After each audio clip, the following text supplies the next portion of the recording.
is Guardian Radio, your station for up-to-the-minute news, intelligent, interactive, and engaging conversation. 96.9 FM. The views and opinions of the hosts and guests are their own and do not necessarily reflect the position of the management and staff of Guardian Network.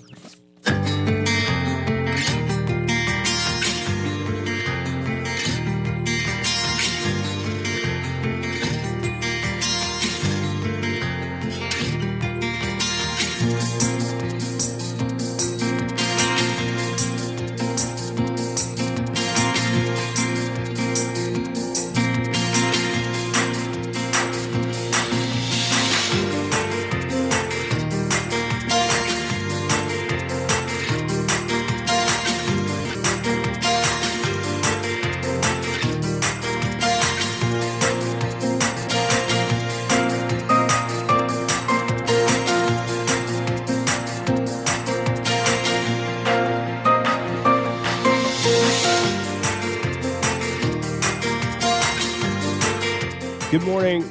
Bid to stop Gibson's trial, a judge to hear constitutional motion in the Adrian Gibson matter. The Bahamas has the highest rate of gun ownership among several CARICOM countries, and it's Cancer Awareness Month. We are talking about cancer in the Bahamas. It's all straight ahead this morning. I'm Dwight Strachan, and this is Morning Blend.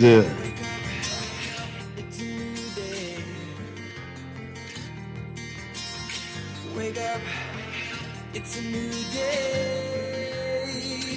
Start of the new way. You know that it's the start of the end of the old way. Revolution. It's a new day. Wake up, it's a new day.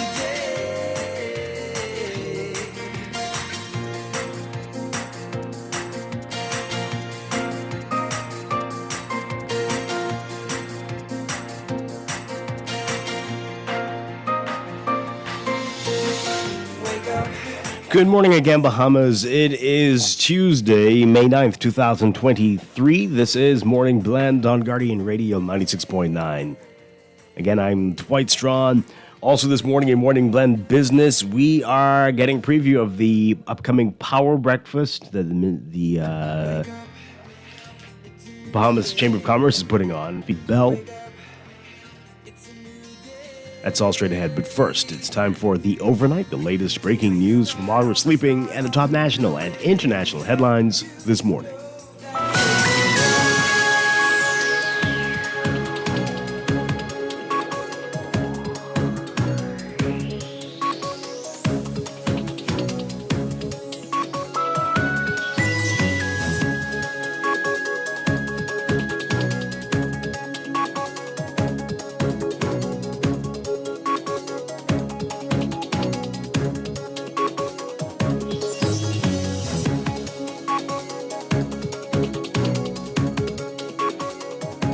In the overnight, a judge this week will hear a constitutional motion filed on behalf of Adrian Gibson as the embattled FNM Member of Parliament seeks to stop his corruption trial. Gibson's lawyer, Mario Ducil, KC, will argue to Grant Thompson Wednesday, who's been assigned to hear the case. Ducil is seeking a stay of the proceedings on the grounds that Gibson has been, quote, prejudiced in his defense. In June 2022, Gibson, the Member of Parliament for Long Island, was charged with 96 counts that stemmed from alleged misconduct while he served as the executive chairman of the Water and Sewage Corporation. Prosecutors allege that Gibson illegally received more than $1.25 million from contracts awarded by the corporation during his tenure as chairman. Ducil served the court and the prosecution with a constitutional motion on Monday, the day before jury selection was scheduled to begin. In September 2022, Ducil asked Grant Thompson to step down from the case because her late husband, Peter Bethel, was a PLP cabinet minister. Grant Thompson rejected the recusal application, noting that her late husband died in 2000 and she had since remarried.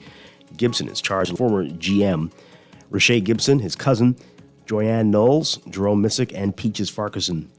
Acting Deputy Director of Public Prosecutions Cordell Frazier and Karine McVean are the prosecutors.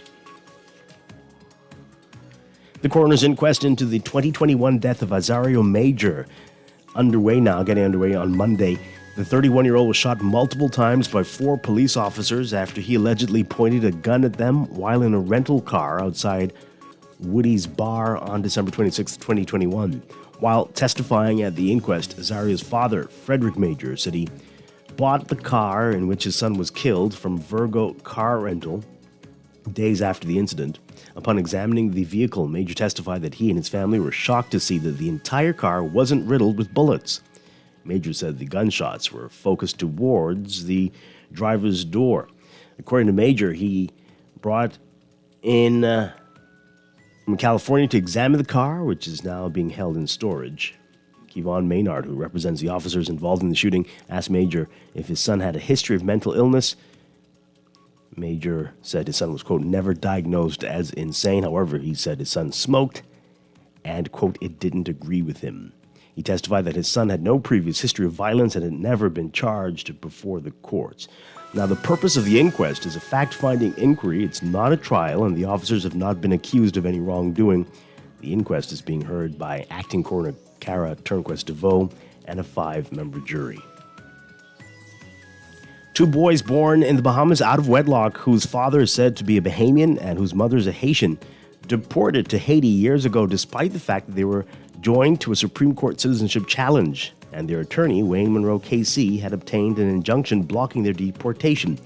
Monroe revealing this yesterday, last Thursday, case of the Attorney General versus Shannon Tyrek Roll and 4 others.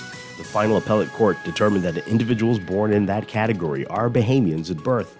In making that decision, the Privy Council upheld a judgment of the Court of Appeal, which affirmed a ruling of the Supreme Court. Monroe says the 4 others included the 2 boys. He said that even though he had secured the Supreme Court injunction, the immigration officer in charge of the deportation ignored it and deported them. Monroe, who is now out of practice given that he is a cabinet minister, said he does not know what became of the boys once they got to Haiti. And the Bahamas had the highest rate of gun ownership out of 7 surveyed CARICOM countries. That's according to a recent report. The data collected from 2 surveys shows that 23% of households in the Bahamas acknowledged firearms in the home.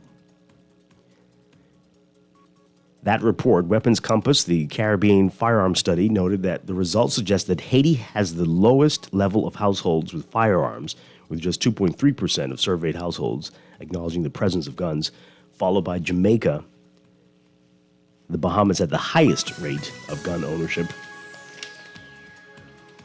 with 23% of households acknowledging, again, the presence of firearms in one of the 2 surveys, followed by Suriname at 19.4%. Overseas, Russian President Vladimir Putin today telling his country's traditional Victory Day parade on Moscow's Red Square that the West's untamed ambitions, arrogance, and impunity, his words, are driving a, quote, real war against Russia, while the Kremlin's forces fired another cruise missile barrage at Ukraine. Putin saying at the annual commemoration of World War II, quote, today civilization is once again at a decisive turning point. A real war has been unleashed against our motherland.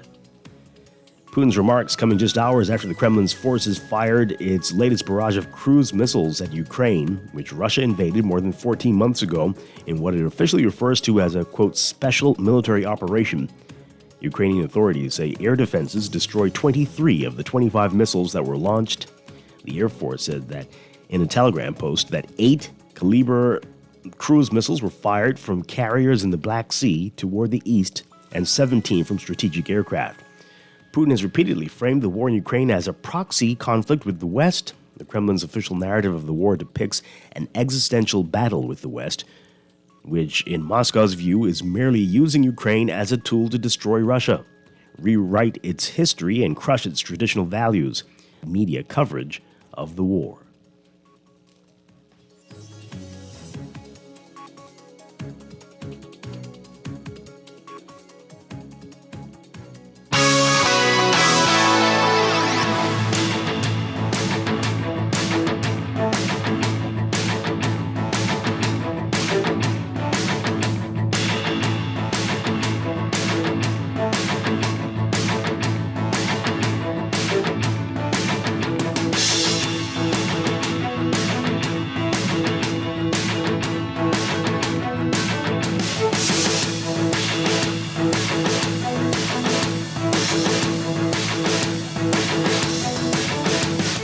In sports,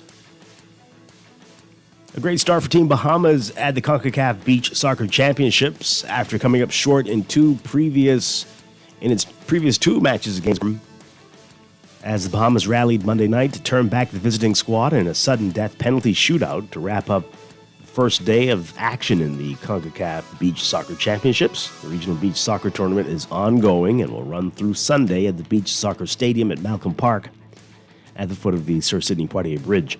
After 2-2 deadlock at the end of regulation, the Bahamas and Guatemala played a scoreless extra session and was once again tied at the end of the penalty shootout, with both sides scoring on 4 of their 5 opportunities. On its first opportunity in sudden death, Gary Joseph came through for the home squad, pushing a delayed shot to the upper right portion of the goal to put the Bahamas on the brink of victory. A save from Team Bahamas' goalkeeper, Michael Butler, would give the host country the opening victory and 3 points in the qualifying process. He came through and he stopped a shot from the opposing team, sealing the win for the Bahamas. You can read all about it in today's Guardian Sports section. Action continues today at Malcolm Park. Already set to represent the Bahamas at the Commonwealth Youth Games this summer, Lonnie Duncombe and Cami Roach powering their way to win the Bahamas Triathlon Association National Triathlon titles. This happened at Goodman's Bay over the weekend. It was the final Carifta Triathlon qualifier, and the Carifta team will be ratified at a later date. The association also hosted its aquathon championships on Saturday. The final Carifta qualifier for that event is set for later this month. Details on this in today's Guardian Sports section. From the NBA, 2 teams just 1 win away from going to the semifinals in the West. The LA Lakers getting past the defending champions 101. They've taken a 3-1 lead in their Western Conference semifinal. And in the East, the Miami Heat taking a 3-1 lead, holding off the New York Knicks, winning 109-101 for their Game 4 win. Again, both teams, the Lakers and the Heat, 1 win away from the conference finals.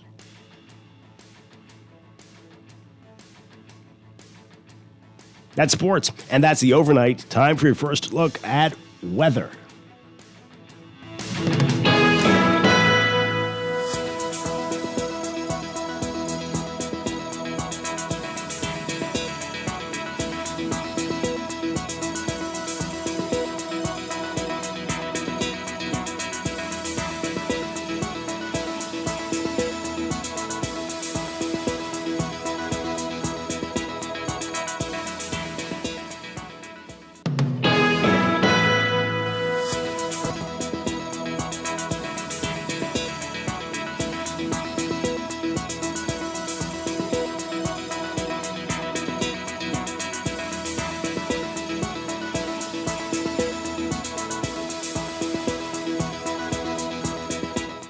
In your weather for today, we've got a weak low-level troughing shifting westwards across the area. That's going to support a few showers and possible isolated thunderstorms today, as high pressure centered just north of the area will maintain gentle to moderate winds across the islands. Beachgoers should be alert, as there's a slight risk of rip currents along East Coast beaches and Atlantic exposed beaches. For all areas today, forecast calls for partly sunny and warm conditions with widely scattered showers and the chance of a few isolated thunderstorms, mainly offshore, becoming fair and mild tonight with a few passing showers possible. Gusty winds and higher seas expected in showers and thunderstorms. Winds east to southeast at 10 to 15 knots. Temperatures right now, 77 degrees, fair skies in Nassau. We're looking at highs getting up to around 88 Fahrenheit, 31 Celsius. Overnight lows tonight getting down to about 73 Fahrenheit, 23 Celsius. That's your first look at weather this morning. We'll have your extended outlook coming up after traffic in just a bit.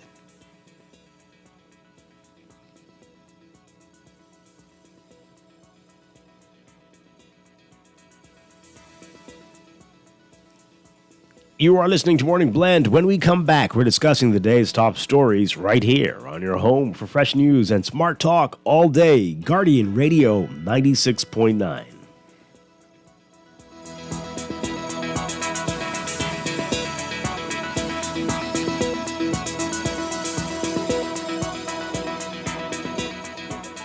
Tired of banks forcing you to use technology to bank the way they want you to? Your convenient banking needs. Commonwealth Bank's friendly staff are always available in branch for that personal one-on-one service.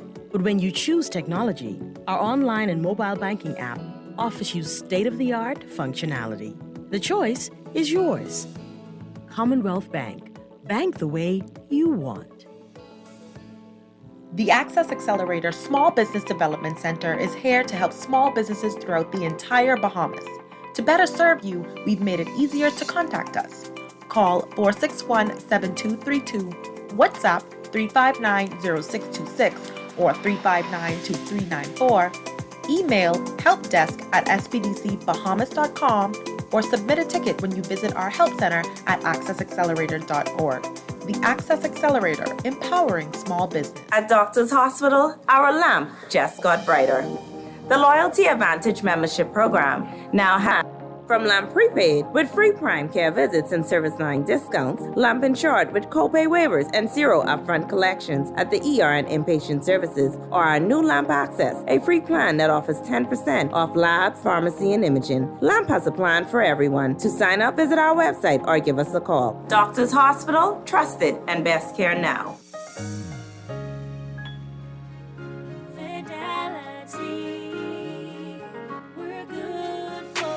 My business couldn't survive without my credit card machine from Fidelity.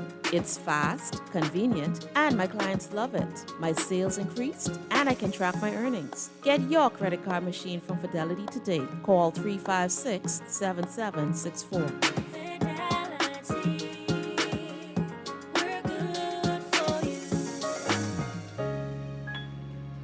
This is Guardian Radio 96.9 FM.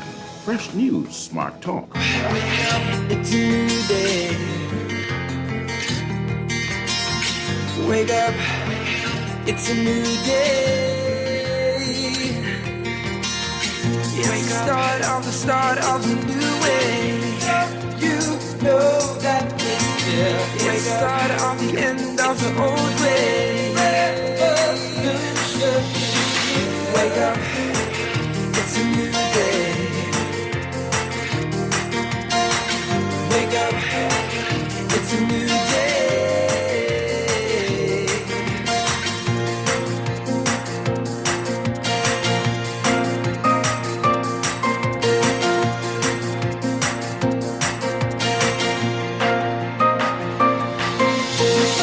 Wake up, it's a new day. Wake up. Welcome back to Morning Blend here on Guardian Radio 96.9. We are streaming live on GuardianTalkRadio.com and on the Guardian Radio app for smart devices. We're also on your televisions on Cable Bahamas Channel 969 and BTC Flow Channel 612. You can tweet us at Morning Blend. And Morning Blend 969, and text us on the Guardian Radio text line 422-4796. Standard text rates apply. We'll give you the phone numbers to call in. Let's give them to you right now. 323-6232, 325-4316, 325-4259, or call us toll free 242-300. 5720 242-300-5720. Once again, I'm Dwight Strachan. Coming up today, May, that's this month, is Cancer Awareness Month. We're going to be talking, and later in we'll get some details about that and what you need to do if you plan to attend. So that's all straight ahead, but let's begin with what else is in the news.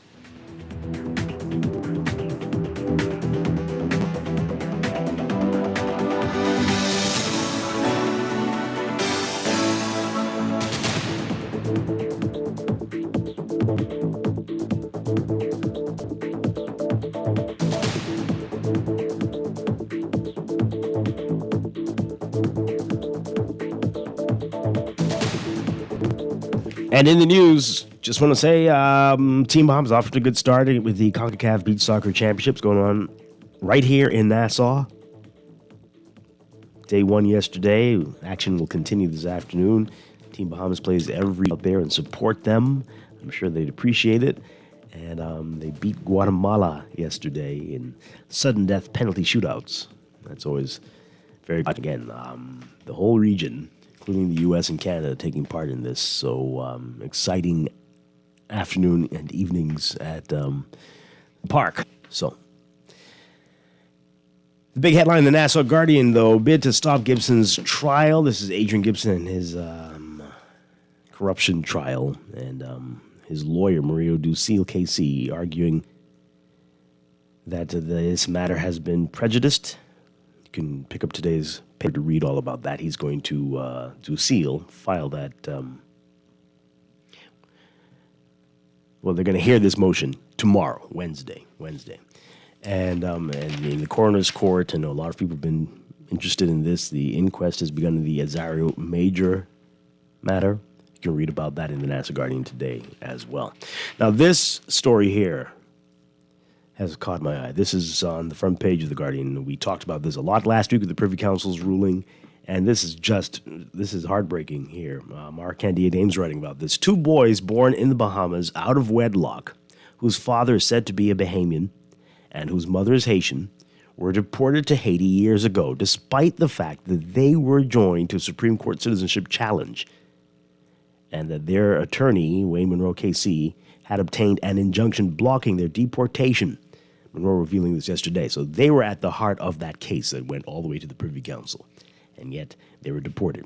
Now, last Thursday, the Privy Council ruled in the case of the Attorney General versus Shannon Tyrek Roll and 4 others. The final appellate court determined that individuals born in that category are Bahamians at birth. In making that decision, the Privy Council upheld a judgment of the Court of Appeal, which affirmed a ruling of the Supreme Court. Monroe says the 4 others included the 2 boys. He said that even though he had secured the Supreme Court injunction, the immigration officer in charge of the deportation ignored it and deported them anyway. Monroe said, quote, the officer conducting the deportation exercise knew about the injunction, admitted as much, talked about it. They have to take that up to their head office uptown and promptly put the woman and the 2 young boys on the plane to Haiti, where they are today with all the turmoil in Haiti. And if, in fact, their father is this particular man who is a Bahamian, we have succeeded in deporting 2 Bahamian young boys to Haiti to turmoil. You see why it's immoral and offensive. That Bahamian man could say his sons were deported to Haiti in those circumstances.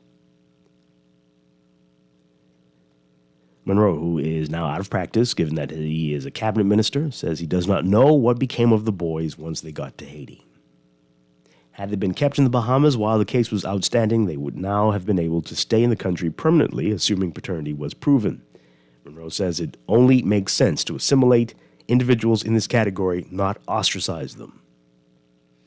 He said, quote, you can call someone a Haitian, a Jamaican, for the first 18 years of their life, the father being a Bahamian, and then they turn 18. They apply for citizenship, they're granted it, then they attend Haitian Flag Day or Jamaican Flag Day, and you are mad because you say they're not committed to the Bahamas, but this is the individual you called a Haitian, you called a Jamaican for the formative years of their life, from birth to 18, and suddenly you expect them to forget that because at 18 or 19, they get citizenship. That makes no sense. You're supposed to assimilate people.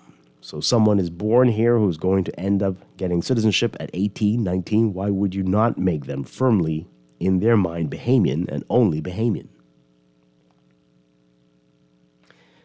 Well, the ruling last week is retroactive, meaning that it is established that since the coming into force of the Constitution in 1973, all children born in that category were or are Bahamian. And there are implications. While Monroe satisfied that this matter of high constitutional importance was appropriately settled, he noted that there are likely to be complex considerations in determining how individuals are able to prove paternity in order to apply for their Bahamian passports. He said, quote, in terms of how we approach that, I'm not on the making submissions part anymore, which you can make as many submissions as you like. I'm engaged in the part now of trying to craft the proper answer. Noting that some Bahamian fathers in this category are deceased. Oh, boy. He said, quote, if he is around, what happens if he refuses to submit to a test? Do you disenfranchise the child because of that? These are all challenges that will undoubtedly arise. He said, one can think about a DNA test as a sure answer if the father is available and willing, but you will have to look at other circumstances, what is acceptable, and that is going to be a challenge. Where the father is available to do a test and agrees to do a test, no problem. That is what we are going to have to look at and see how do you answer that, because we cannot disenfranchise a child. Many men will not agree with the test because it exposes liability. You've got to pay child support. Okay, and there's a whole lot more on what he's saying in today's National Guardian, so pick up a copy and read about that. But let's talk about it. Let's get your reaction to this, the fact that these kids were deported along with their mother, and I'm sure it's not the first time this has happened. And these concerns that Wayne Monroe has about whether some fathers will agree to these tests. 323-6232, 325-4316, 325-4259, and toll free 242-300-5720.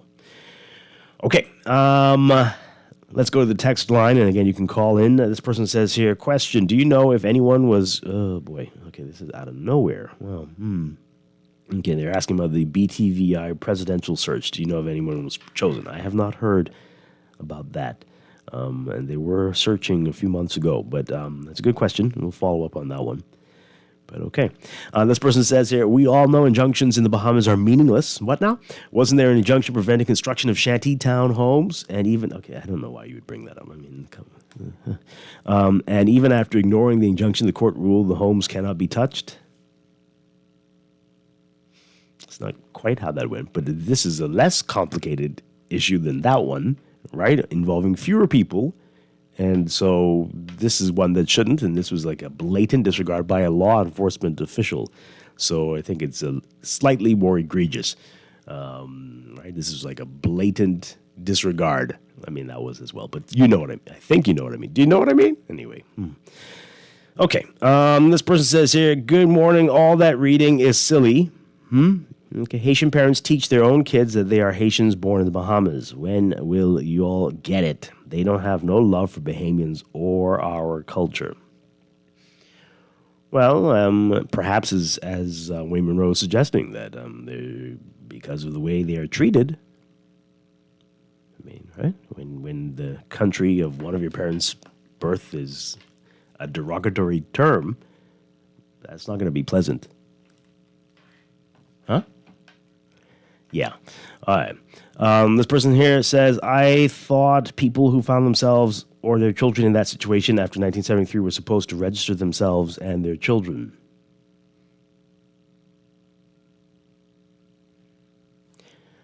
No. Register as what? You've been told to go back to where you come from and then apply if you are here illegally. I guess I see what you're saying. I don't know. I don't know.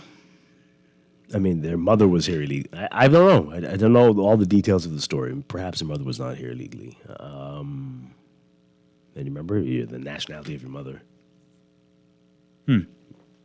Well, let's take this call. Good morning, caller. You're on the air. This is Strachan Voice. It's Justice Law and Order here in the Bahamas. Good morning. Dwight, it was said earlier, right, that children would take the citizenship of their mother, right? Now, how does that go before I make my comment? That was before we had clarity on the law. Say it again? That was before we had clarity on what the Constitution says. It was before? Yeah, I mean, that because some were suggesting that if you're not married, that you couldn't take the citizenship of your father. Okay. Other point is, right? How old are the children now? I don't know. The two boys. It doesn't say. Say it again? It doesn't say. It doesn't say. It doesn't say. Sometimes I just say Wayne Monroe's got to stop talking foolishness. Here it is. Now they're already. So if you bring them back to the Bahamas, right? They're already registered in Haiti as Haitian children. Now, the mother, knowing that she is being deported, can she come back here in the Bahamas? I don't know. Well, you see, the government just makes these mistakes, right? And then try to get the Bahamian public into it. That's not decent. And nobody had done them any wrong. I don't know what's happening with well, there was an injunction. There was an injunction. Don't touch this matter until it's resolved in the court. Say it again? There was an injunction. Don't touch this matter. Leave them alone until the court decides what to do. And yet that was defied intentionally, it seems, by somebody at immigration. But it wasn't an injunction on their mother. She was illegal and she got sent back, right? We're assuming a lot of things. Say it again? We're assuming a lot of things, right? One would. It seems to suggest that. I don't know for certain, but the injunction sounds like don't do anything. Well, in order for people, the Bahamian, not to assume, they should put the facts in the papers, so we, the Bahamian people, would know how to elaborate. Mm-hmm. Yeah, yes, that would be nice. Thank you. Okay. All right, the key word is injunction. Don't do anything. Stop, right? And that was ignored. Again, it's one thing when the public ignores an injunction. That's horrible. It is horrible. But when government officials do it, we got almost chaos. No? 323-6232. 325-4316. 325-4259. Toll free. 242-300-5720. Okay. This text here. Okay. Can't pull it up. Give me a second. Let's take the call while I try to figure out what's happening with the text line. Good morning, call. You're on the air. Good morning. Boy, once this Constitution is applied to some of the laws that we've been making here in the Bahamas, there's going to be a lot of persons who are going to be found wanting and who should be learned making mistakes. And that's going to probably cost us, because if those two boys are now aware, hopefully they're still alive, and their mom's still alive and doing well in Haiti, if they are aware of what has happened, that's a legal challenge that they can have now on their hands. And I mean, it's just, this country is just spending money on mistakes. Mm-hmm. I mean, this is really a serious issue, Isn't our attorney current one? But he was in debate when this happened. But isn't he a constitutional lawyer? Isn't who, sorry? The current attorney general. I'm not too sure about that one. Well, but I was told that he was involved in that, and yet still he has to ask people in other countries to explain what he should be able to read himself. I find that to be very, very, very, very insulting. Now, what are you talking about? You talking about this matter? Because this matter. No. The recent report that came down from the Privy Council saying that y'all should be smart enough to understand what is in front of you. Mm-hmm. The man have a child. He's a Bahamian with a foreigner. The child is Bahamian. I mean, I don't think it's fair for you to put it like that. I mean, this was done so that there could be no challenge. Everyone could understand clearly, because there have been many Bahamians saying this, but there are many Bahamians saying otherwise. So let's take it all the way through the entire process, the entire judicial process, go all the way to the top, and so that everybody can see. This was what the Supreme Court said. This is what the Court of Appeal said, and the Privy Council. So they can they did that for clarity. Yes. Okay, but then where does this whole thing about why a woman, and she's the one that actually had the child, she bore the child. Isn't it an insult to her if she is a Bahamian and the man is a Haitian, that the child can't be Bahamian? But that's not how it works. But no, but I'm saying it shouldn't be fair, both sides. I mean, since we're talking about this gender equality stuff. So if you are Bahamian and the father is a Haitian, if you're a Bahamian woman and the father's a Haitian man, and you have the children in the Bahamas, those children they were always considered to be Bahamian.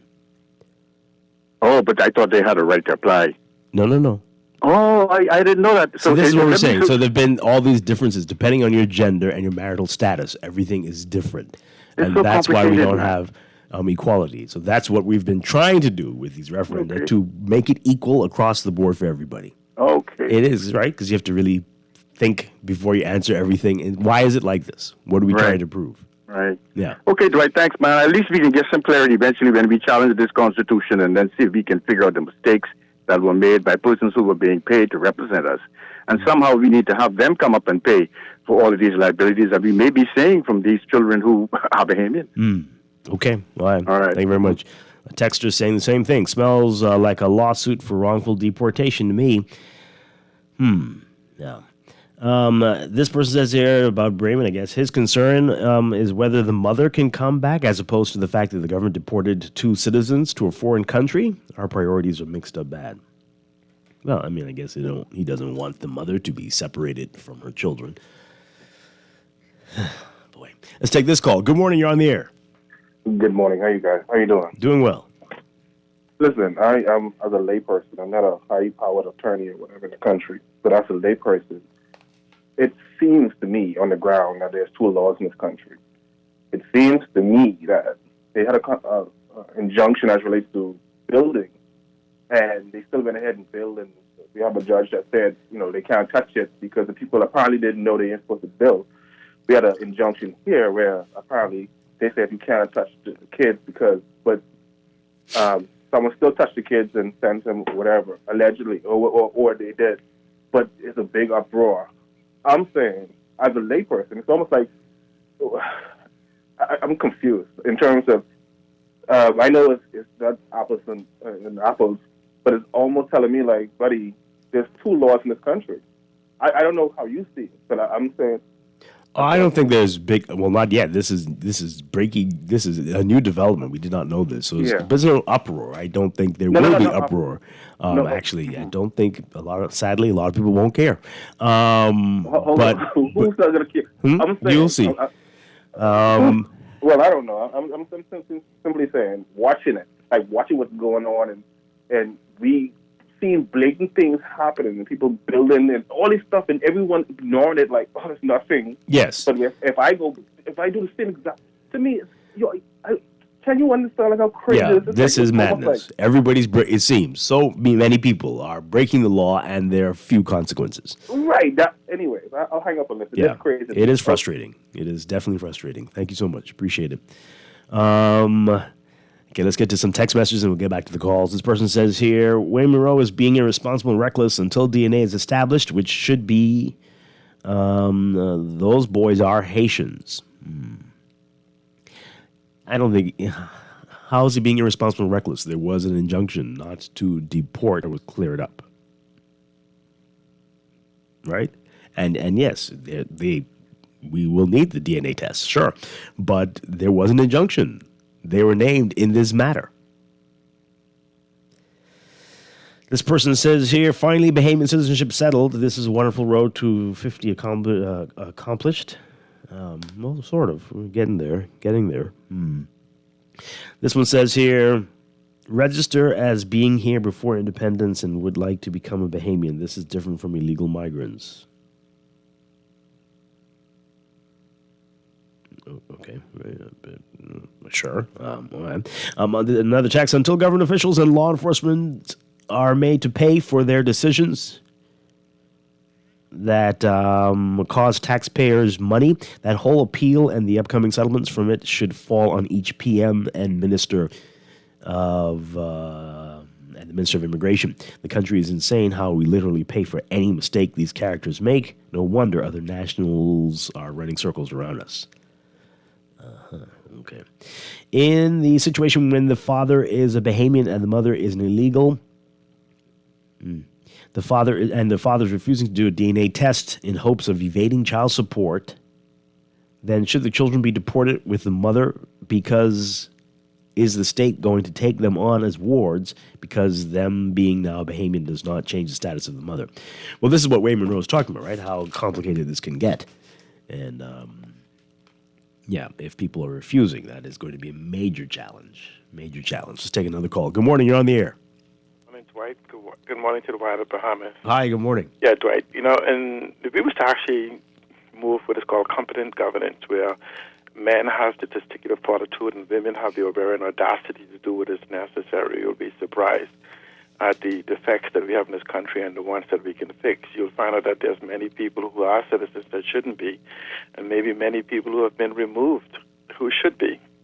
And, this is, like you say, 50 year good opportunity to reflect, but you're not going to do it with the same mind. You can't fix the problem with the same mindset that created it. I think Einstein was the one caused it insanity. Now, to speak to Mr. Main Monroe concerning the complexity of fixing the system, it's not that complicated. And I think I mentioned this in a previous call, for the mere fact that we can address the whole custody issue in the Bahamas concerning the fact that a child, this concept we have of a child with no father, is to fix it where immediately upon birth that the establishment of paternity is one of those most priority. We don't have like hundreds of thousands of people being born. But what the paternity does is that it gives custody to about a shared custody to both individual. That ends the conversation concerning parentage. But then the most important part for the protection of children is the support part of it. And so when you make paternity a mandatory aspect, if the woman says you are the father, you can then have a presumptive demand for a DNA test. If the father refuses to come to court, then he would be considered the presumptive father. Now comes the secondary test for the citizenship role, and countries are doing this. So now when it comes to the aspect that father is now named as the presumptive father and failed to pay child support or anything else, you can have another law that make it mandatory that he submit to a DNA test, especially for citizenship, and there's only two things will be happen. He will be vindicated, even though his action caused him to be held responsible for a period of time, but you would have, if he failed to show, he would just do time in Fox Hill for failure of the court, because the father don't have a choice now that he's been named. It's not as complicated as we want to make it. And the problem is that we may not want to fix these things because of the ramification going back for 50 years. And if he refuses to do the DNA test? He goes to prison. Oh, okay. Okay, license suspended. We have a whole bunch of things that we could use to correct some defects in our thing, whether it be from passport license, professional license, all of these different things. We know. So this is what they're building the new prison for, then the daddy most jail. Likely. Oh, okay, because that's gonna be huge. So what happens though is that you have where individuals don't want to take responsibility, and you may find that it's more about those people who are making the laws might be concerned, because I don't go extend this, but there was a case where a few years ago where a practice was happened where men who are married, who have children, would support the child for the first 5 years and then remove themselves from paying it, and then it'll be too late for the forced thing. So what they do is they keep paying to keep it out of the court, and then you reach 5 years old, just say, okay, I don't have to pay you anymore, go prove it. But these are things that we talk about child protection. You hear myself and Cleveland Duncombe keep talking about these. Fixing one defect is like kind of saying, like, we arguing at how we need to fix the ceiling, and we've been arguing, let's replace the roof, which will cover the dripping water, we cover the mold, mildew, we cover everything if we actually fix the roof. And I think that it's time for us in the 50th anniversary as we move towards the next 50 years to begin, and we have new minds of younger people who are more informed, more exposed to the world than even our former leaders were, that we can have conversations now and see exactly how it is that we can fix these things so we don't carry these into the next 50 years. Right. It requires a conversation. Thank you. Thank you very much. Appreciate it. Well, it's interesting how the story's changing, because initially, a few days ago, you remember, everybody was concerned because behavior men would prostitute themselves to the foreign women so they could get paid to claim to be the father so they could get their kid, right?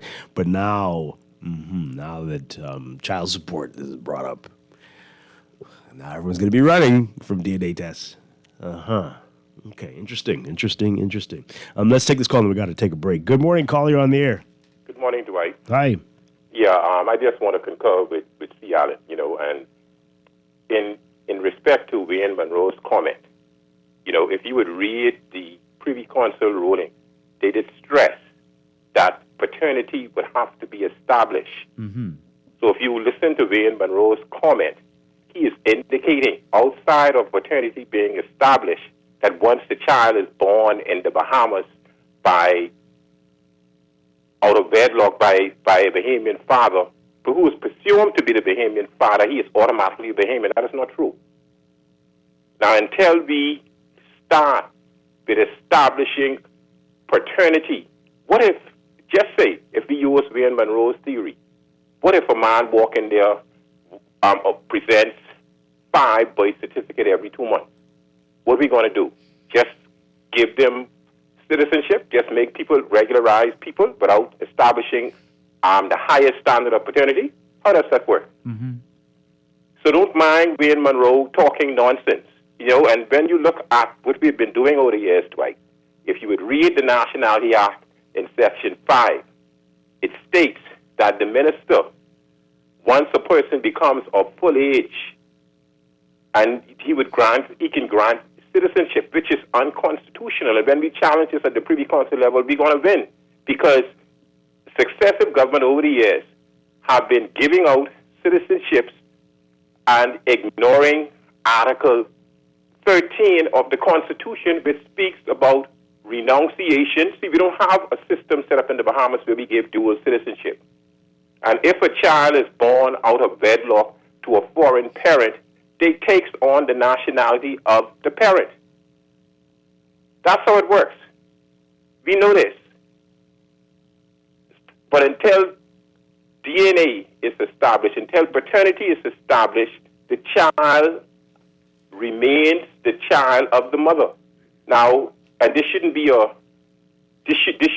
thing that is optional. It should be mandatory. Why wouldn't a father want to establish paternity? Why wouldn't they?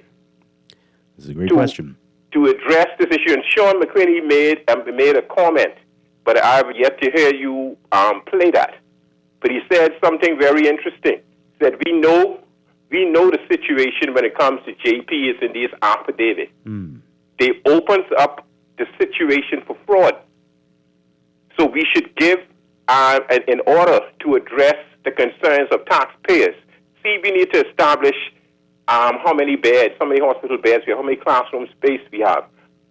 All of these things needs to be factored in before we just start issuing citizenship. And if we mind these lawyers, they will go right ahead and use those antiquated ways of establishing paternity in the Status of Children Act. DNA is readily available at a very affordable price. And we have to, because to alleviate the Bahamas of this corruption, when it comes to giving out one of the highest things you can give out to any person, which is citizenship in the country, we have to establish DNA testing.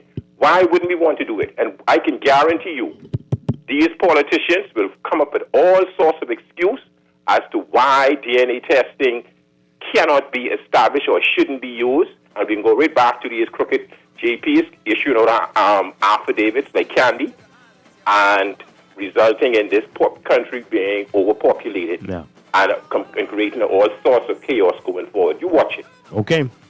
We will see. It's going to be interesting, it seems. Thank you so much. Appreciate it. All right, we've got some of your text messages. We'll read those on the other side.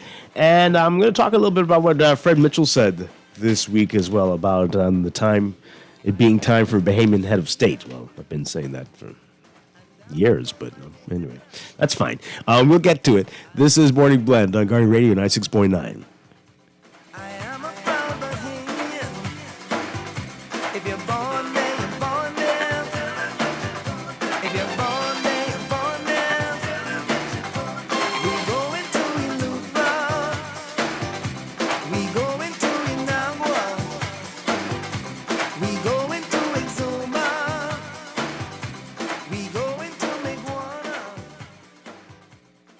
This is Guardian Radio 96.9 FM, Nassau, Bahamas. This is AP News. I'm Rita Foley. Russian President Putin is accusing the West of driving what he calls a real war against Russia. Speaking this morning at a traditional Victory Day parade in Moscow, marking the defeat of Nazi Germany in World War II. The AP's Charles de Ledesma. In his speech, Putin insisted the West's untamed ambitions, arrogance and impunity are to blame for the conflict in Ukraine. Putin also welcomed soldiers fighting there, concluding his speech saying, "To Russia, to our brave armed forces, to victory." Still no word on what might have motivated the gunman who killed 8 people at a Texas mall, but we're learning more about the victims. The AP's Norman Hall. The people killed by a gunman at a mall near Dallas include 2 elementary school-age sisters, a couple and their 3-year-old son, and a young engineer from India. The victims represent a multicultural cross-section of the metropolitan area's increasingly diverse suburbs. Also killed at the outdoor shopping center were 3 members of a Korean-American family, a couple and one of their sons who was 3. Another son was wounded. An assistant manager at the mall's Tommy Hilfiger said she was devastated to learn the day after running for her life that one of the dead was a 20-year-old security guard who previously worked at the clothing store and often stopped in to chat. Lawmakers in Texas are facing new pressure over gun violence there. Republicans there have now unexpectedly allowed a bill to advance out of a House committee that would raise the purchase age for semi-automatic rifles from 18 to 21, though observers say this has almost no chance of becoming law. President Biden meets with congressional leaders today about the nation's debt limit. The government's at risk of being unable to pay its bills as soon as June 1st. The jury is expected to begin deliberations today in the civil trial in New York in which former President Trump is accused of rape. He denies it. This is AP News. Sentencing hearing today in the killing of an armed protester during a Black Lives Matter march in Texas. A U.S. Army sergeant will be sentenced.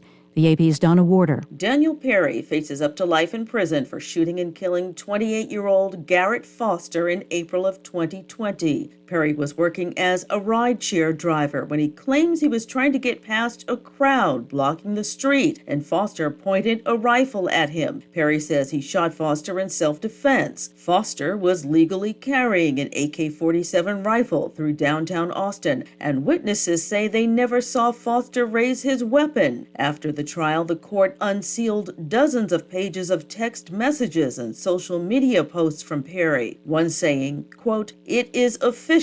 I am a racist because I do not agree with people acting like animals at the zoo," end quote. I'm Donna Warder. And I'm Rita Foley, AP News.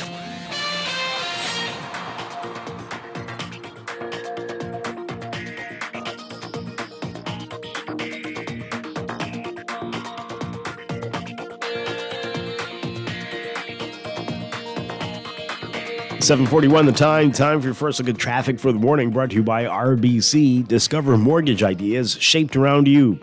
In your real-time traffic, Mila Butler Highway, as usual, heavy traffic from well south of the Fire Trail roundabout straight up to Tonic Williams Darling Highway roundabout. And the traffic backed up eastbound along Fire Trail as well.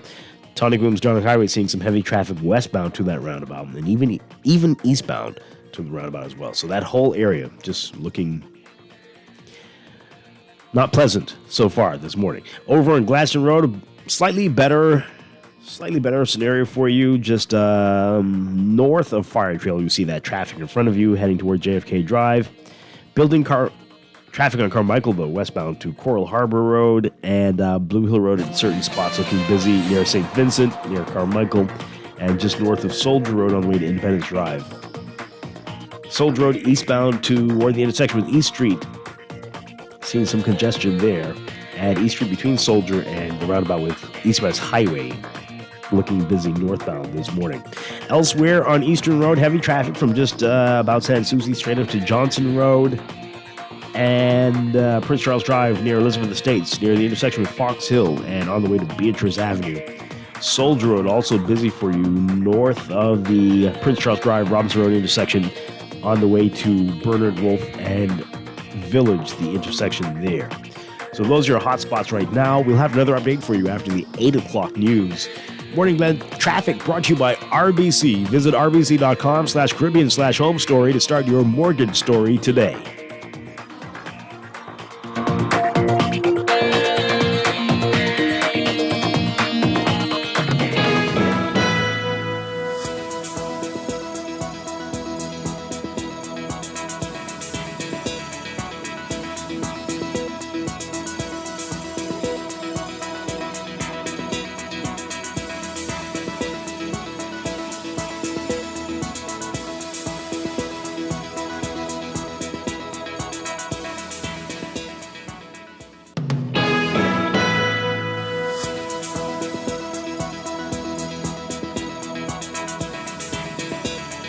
And 7:44, time for another check of your weather for today, brought to you by the Bahamas Chamber of Commerce. We've got a weak low-level troughing shifting westwards across the area. That's going to support a few showers and possible isolated thunderstorms today, as high pressure centered just north of the area will maintain gentle to moderate winds across the islands. Boaters should be alert for rip currents, a slight risk along East Coast and Atlantic exposed beaches. For today, for all areas, we're looking at partly sunny and warm conditions with widely scattered showers and the chance of a few isolated thunderstorms, mainly offshore, becoming fair and mild tonight with a few passing showers possible. Gusty winds and higher seas expected in showers and thunderstorms. Temperatures getting up to around 88 Fahrenheit, 31 Celsius today. Overnight lows tonight getting down to 73 Fahrenheit, 23 Celsius. In your extended outlook, high pressure anchored across the area will support light to gentle winds for the next few days. Meanwhile, weak low-level troughs embedded in the easterly flow, along with an approaching front from the north, will generate a few showers and possible thunderstorms through Thursday. So, for tomorrow, Wednesday, partly sunny and warm with a few isolated showers and thunderstorms during the day, becoming mostly fair and mild with a few stray showers at night. Thursday, partly sunny and warm with a few scattered showers and isolated thunderstorms during the day, becoming breezy with a few quick passing showers by the evening. That's your morning blend weather check, brought to you by the Bahamas Chamber of Commerce, inviting you to their power breakfast featuring Minister of Labor and Immigration Keith Bell this Thursday, May 11th, from 8 a.m. to 11 a.m. at Margaritaville Beach Resort. For more information, contact the Bahamas Chamber of Commerce at 322-2145 or log on to thebahamaschamber.com to register.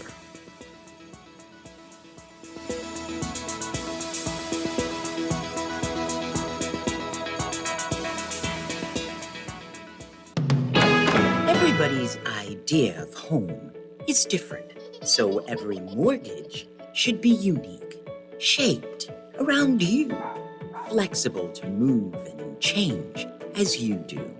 RBC will come to you to get you started and stay by your side to help guide you every step of the way. Visit rbc.com/Caribbean/home story and start your story today. Follow us on Instagram and Facebook at RBC Caribbean. At Wendy's, we are different. We don't just use beef. It's fresh, never frozen. Our burgers are square because we never cut corners. Served hot off the grill with fresh lettuce, tomatoes, onions, and American cheese. We believe in fast food done right. Always serving fresh, never frozen beef. Order a hot, juicy Dave single, double, or triple. Made with fresh, never frozen beef. Now only at Wendy's. Different inside and out. Total Auto Care on Howard Road offers fast, quality auto maintenance at the very best prices. Tune-ups, oil changes, brakes, suspension, wheel alignments, radiators, water pump replacements, and more. Need quality brand name tires for your vehicle? Tires that'll stand up to these roads? No worries. We supply Michelin, BF Goodrich, Bridgestone, Pirelli, and Toyo. We'll import them fast and install them for you at no extra cost. So when your car needs maintenance or quality tires, we're on Howard Road, just before Burger King. Come see us. Total Auto Care. Call us at 341-6599 or 341-2350. The 6th edition of the Bahamas Games are on the way. July 7th through the 15th. Get ready for inter-island sporting competition in the spirit of unity and camaraderie. Which island is gonna win? It's the Bahamas Games. Our nation, our talent, our games. And look out for the B-Games crew coming to your island soon. For more information, 09-1242 or visit thebahamasgames.org. Wherever you're headed, the Custom Computers Know-How Team is standing by to help guide you in the East and the West. We now have 2 convenient locations on Patton Street in Palmdale and our newest store in the Caves Village Shopping Plaza through the Blake Road entrance. Discover the latest products by top international brands and the knowledge you need to unleash tomorrow's technology today. Drop by Custom Computers out east or out west. We're open Saturdays from 10 till 4. Ready to step into the future? From your front door to the backyard and everywhere in between. See and speak to whoever's there with Ring Video doorbells and security cameras now available at Alive. Protect what matters most, all from one easy app, available in your Google or Apple Play Store. Visit bealive.com/ring to learn more. We are alive.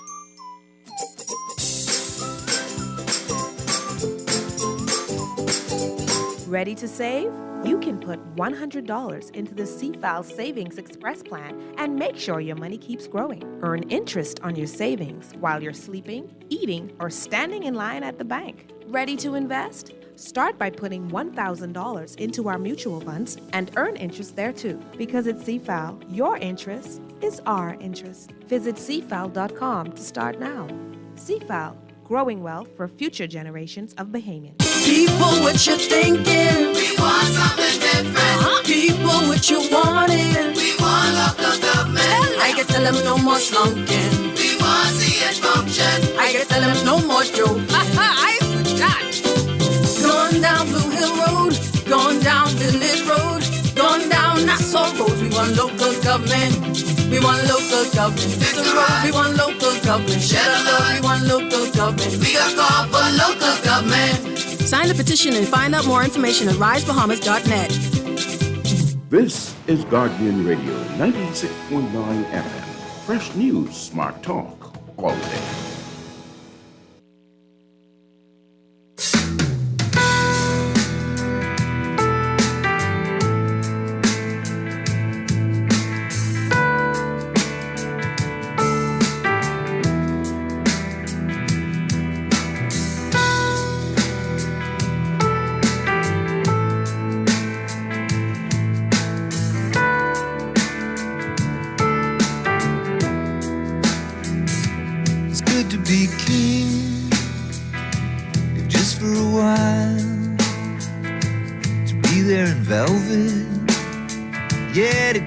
Smile. It's good to get high and never come down. It's good to be king of your own little town.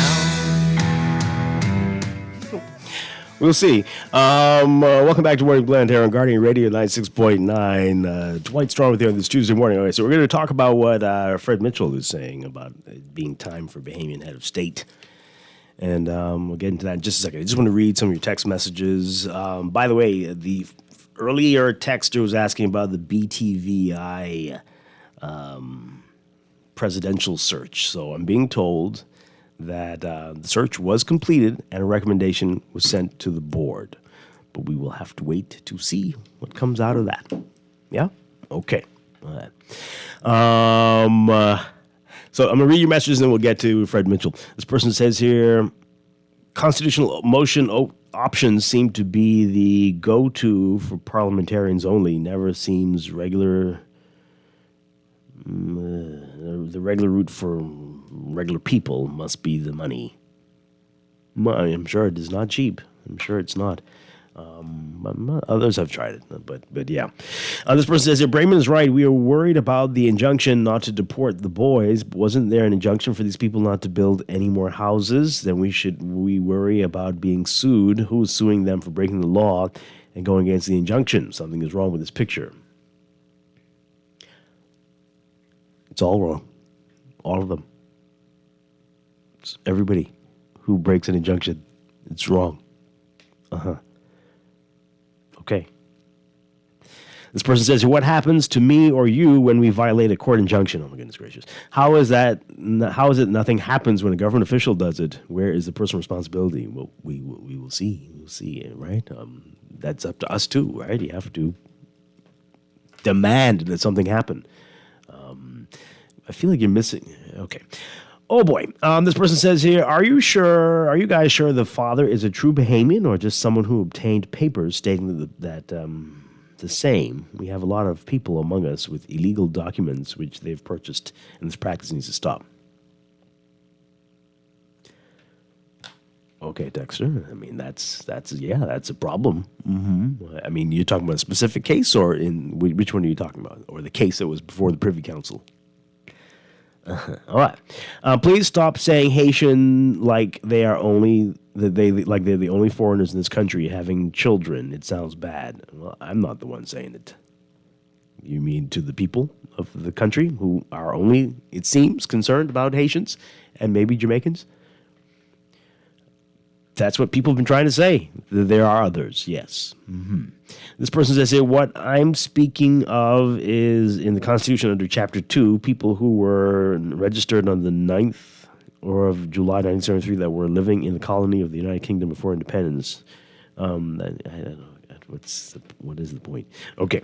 The Haitians are untouchable. I always thought ignorance of the law is no excuse. So them not knowing that they should not build gives them a pass. Mm-hmm. That's the other injunction, right? If it was me, I ain't taking no DNA after all this time. Mm-hmm. What is Monroe talking about? He says the immigration officer ignored the injunction, but didn't Shantytown residents ignore an injunction and were rewarded by the courts? So why doesn't he speak out on that also? He was asked about something specific, but okay. At the time of their deportation, according to the Constitution, those boys were Haitians, so they don't have a case for a lawsuit. That's not true. There was an injunction. I mean, I don't know if they don't have a case, but there was an injunction, right? If there weren't, perhaps you are correct. The texter goes on to say, immigration was in their rights to deport. Now the Privy Council has ruled the government has to make an adjustment to its laws to accommodate this ruling. Boy. Please tell C. Allen that the glaring inequities in the law are intentionally left there so that our leaders are not to account when they do their dirty deeds, such as have kids that they may want to deny. My goodness gracious. Okay. Was wondering when Mr. Constitutionalist was going to call. They're talking about C. Allen, they say. Okay. Wayne Monroe was 100% correct. Many have and are living it. That injunction was ignored on the grounds of pure prejudice.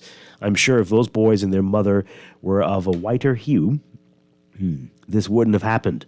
In fact, many would have happily assimilated them in their own homes to lighten up their family. But that's another topic in itself. That Bahamian man needs to go get his children back, and if they have grounds to sue, they should. Why does it seem like this administration is seeking every avenue possible to get Haitians straight? That's a text. Okay. Haitians have been celebrating since that ruling on citizenship. Was this law to ensure that anchor babies can now vote because the government knows Bahamians are not voting for them anymore? Law, texter, this is the Constitution. It says very clearly that if either of your parents are Bahamians at your birth and you were born in the Bahamas, that you're a Bahamian. That's what the Constitution said for 50 years. How people don't understand that is mind-boggling. But yet we had to go through all of this to get to that point. So that's your Constitution that says that. The Constitution. Your Constitution. The Constitution. Okay. This person says here they need to get those Haitian boys out of this country. Simple. That's a text. I don't know what that means. This one says here, no one is only talking about Haitians. It's just too many. They are overbearing. Well, all the text messages have been about Haitians, and you're saying they're overbearing, okay? And this one says here, Dwight, can women put a man's name on the birth certificate without a man's consent? DNA test is $350. Now, I hope that Bahamians know that Haitian women can now sue for child support even if the child isn't yours. Good luck with that. Well, I don't think you can, but okay. All right. Wow, that's a lot. That's a lot this morning. Okay, so what we're going to do, we're going to go to the news, and when we come back, we're going to get into what Fred Mitchell said. This was in his daily voice messages. This is the one from yesterday. Didn't get to it yesterday, but we'll get to it today. Some interesting points that he's making, and some that we were talking about last week. Now that we have King Charles III as King of the Bahamas. But let's talk about that. Is it time? We know it is, for a Bahamian head of state. And we'll also talk about cancer. It is Cancer Awareness Month in the Bahamas. A lot more Morning Blend after the news. Stay with us here on Guardian Radio 96.9. To be there in velvet, yeah, to give them a smile. It's good to get high, but never come down. It's good to be king of your own little town. Yeah, the world would swing. Oh, if I were king.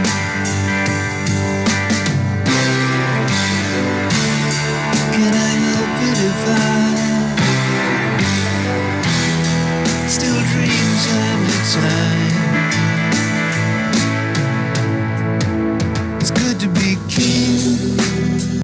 This is Guardian Radio 96.9 FM, Nassau, Bahamas.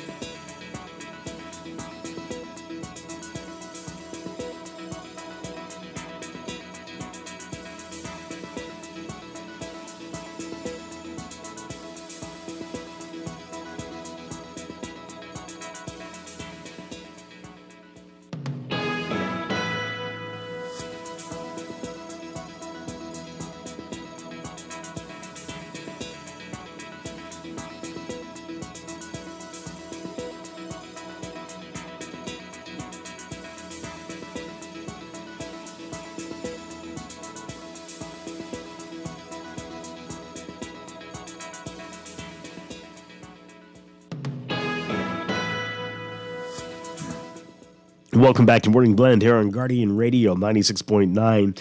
We are streaming live on GuardianTalkRadio.com and on the Guardian Radio app for smart devices. We're also on your televisions on Cable Bahamas, Channel 969, and BTC Flow, Channel 612. You can tweet us at MorningBlend969 or Facebook.com/MorningBlend969. Text us on the Guardian Radio text line powered by BTC 422-4796. And now at 8:21, time for another check of your weather for today, brought to you by Bahamas First Insurance. Here is what's happening.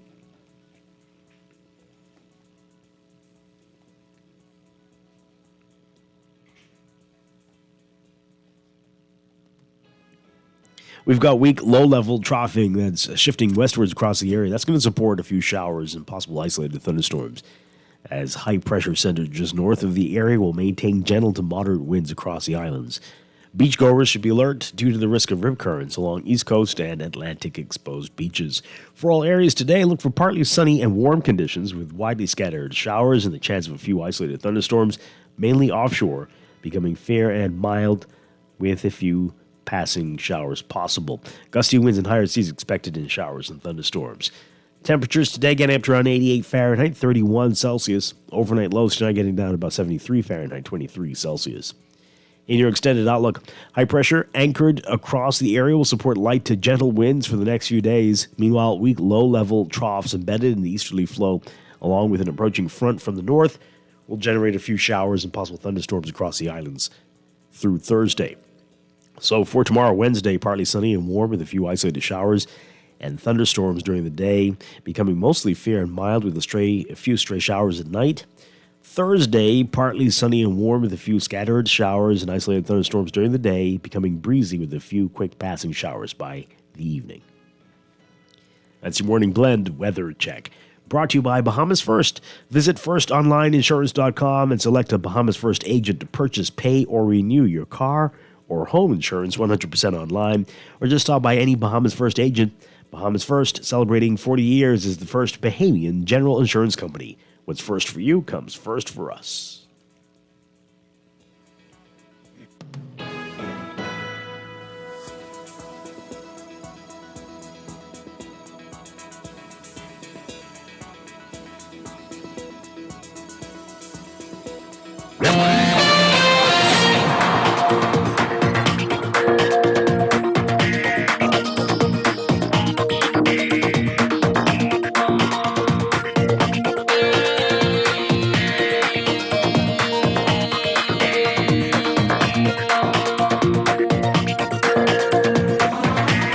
And time for another check of your traffic for this morning, brought to you by RBC. Discover mortgage ideas shaped around you. In your real-time traffic, Mile Butler Highway is still your hot spot this morning. Heavy traffic from well south of the Fire Trail roundabout all the way up to the Tonic Williams Darling Highway roundabout. That's in the northbound lanes.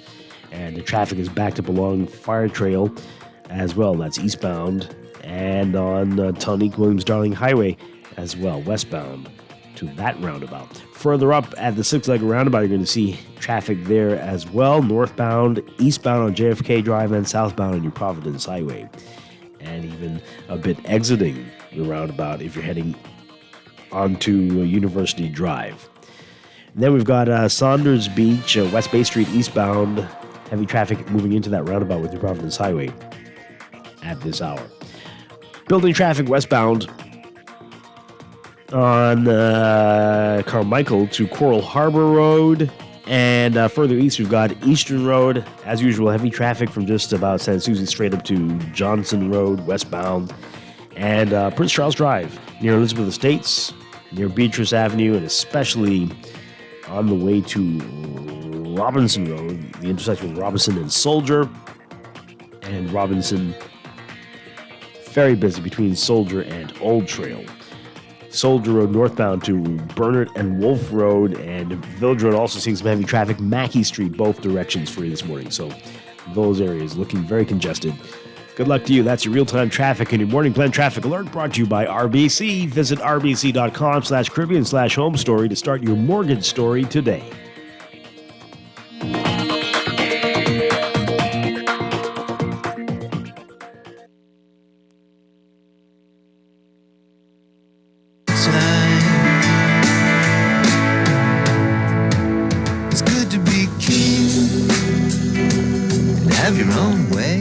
We're back here with Morning Blend. Dwight Strong with you on this Tuesday. Coming up in a few minutes, we're going to be talking about cancer in the Bahamas. Cancer Awareness Month is here, and we'll get some details about the work that's going on to get word out about the fight against cancer in the country.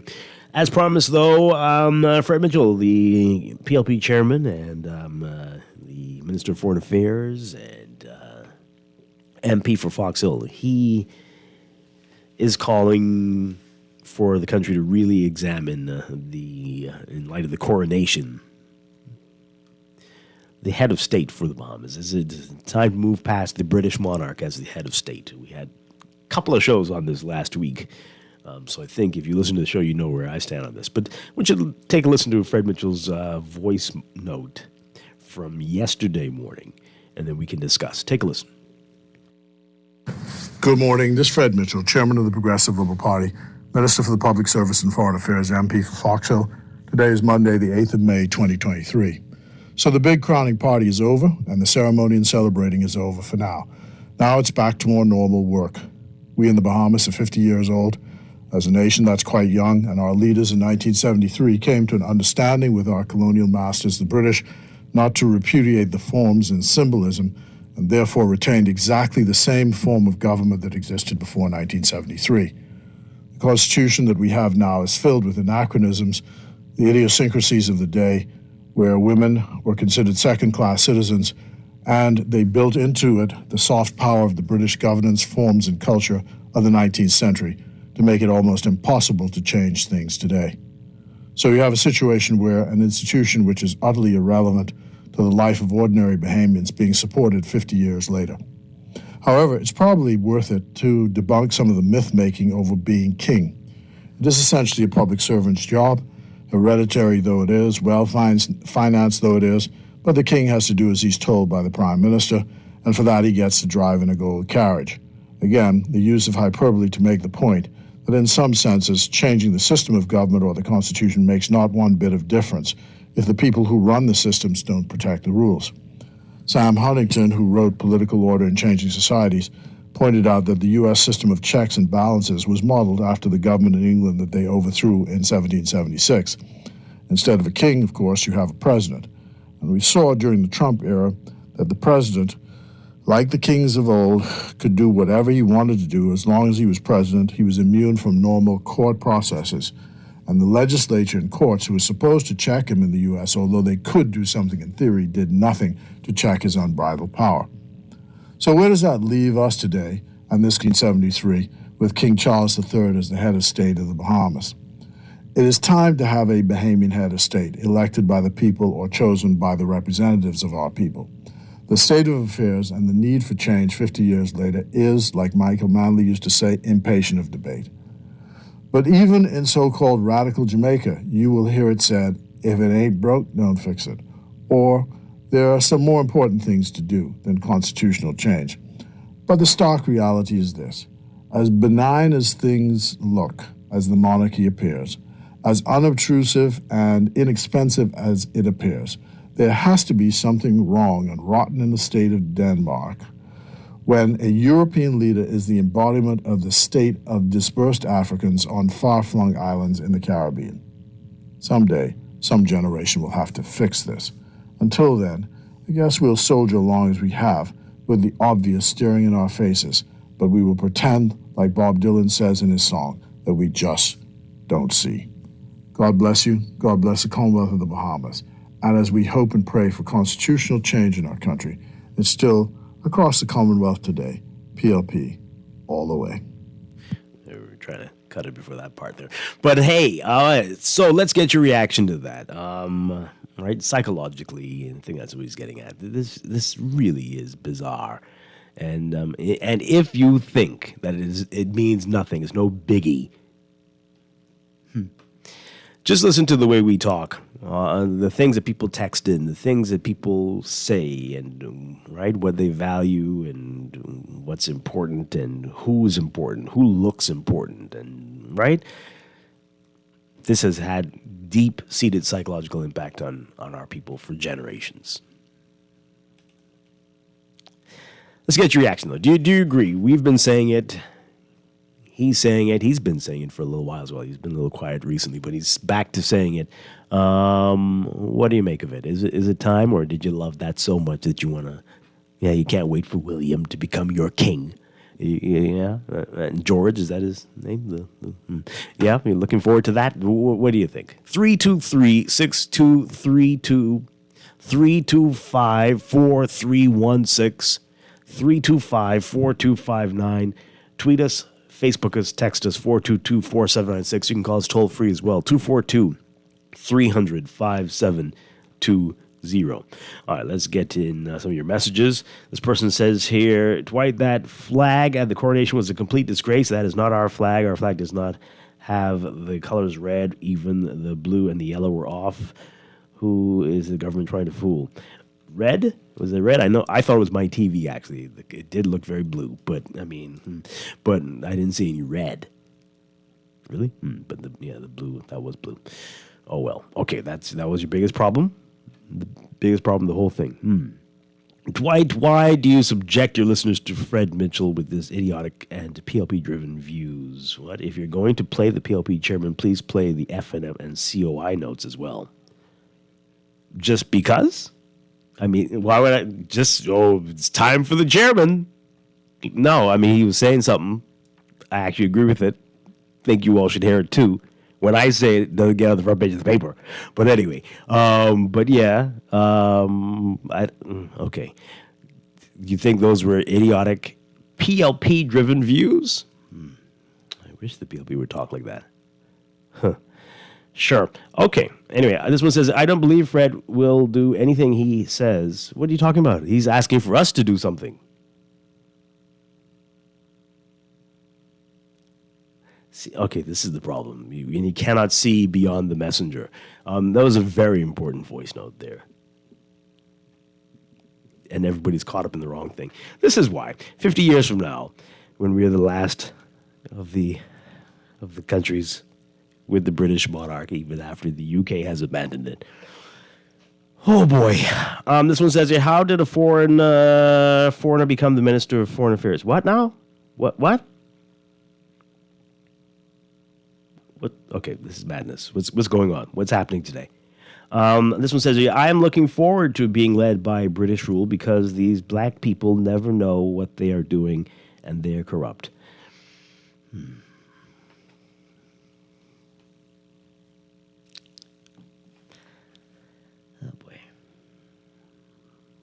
Oh boy. Okay, let's leave this right here. This explains a lot. We will. Producer, let's go to the break. We'll continue to pray for the Bahamas. You have to hand it to the British, though. They did a beautiful job in the conditioning of the minds of the people of the Bahamas. This is a stellar in the history of the entire human race. I don't think any group has worked over a population. We're going to go to the break. This is Morning Blend on Guardian Radio 96.9. God save the king.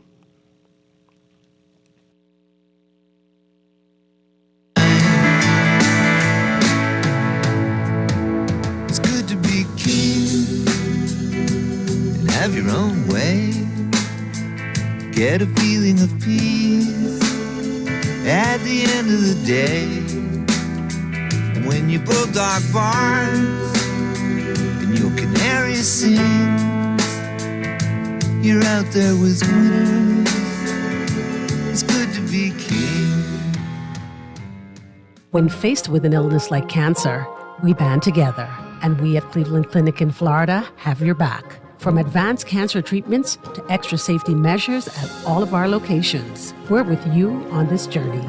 For every infusion and follow-up, for every step of the way, for every care in the world. Cleveland Clinic in Florida. Get the care you need when and where you need it. To learn more or connect with a local representative, visit clevelandclinic.org/Caribbean. Everybody's idea of home is different, so every mortgage should be unique, shaped around you, flexible to move and change as you do. RBC will come to you to get you started and stay by your side to help guide you every step of the way. Visit rbc.com/Caribbean/home story and start your story today. Follow us on Instagram and Facebook at RBC Caribbean.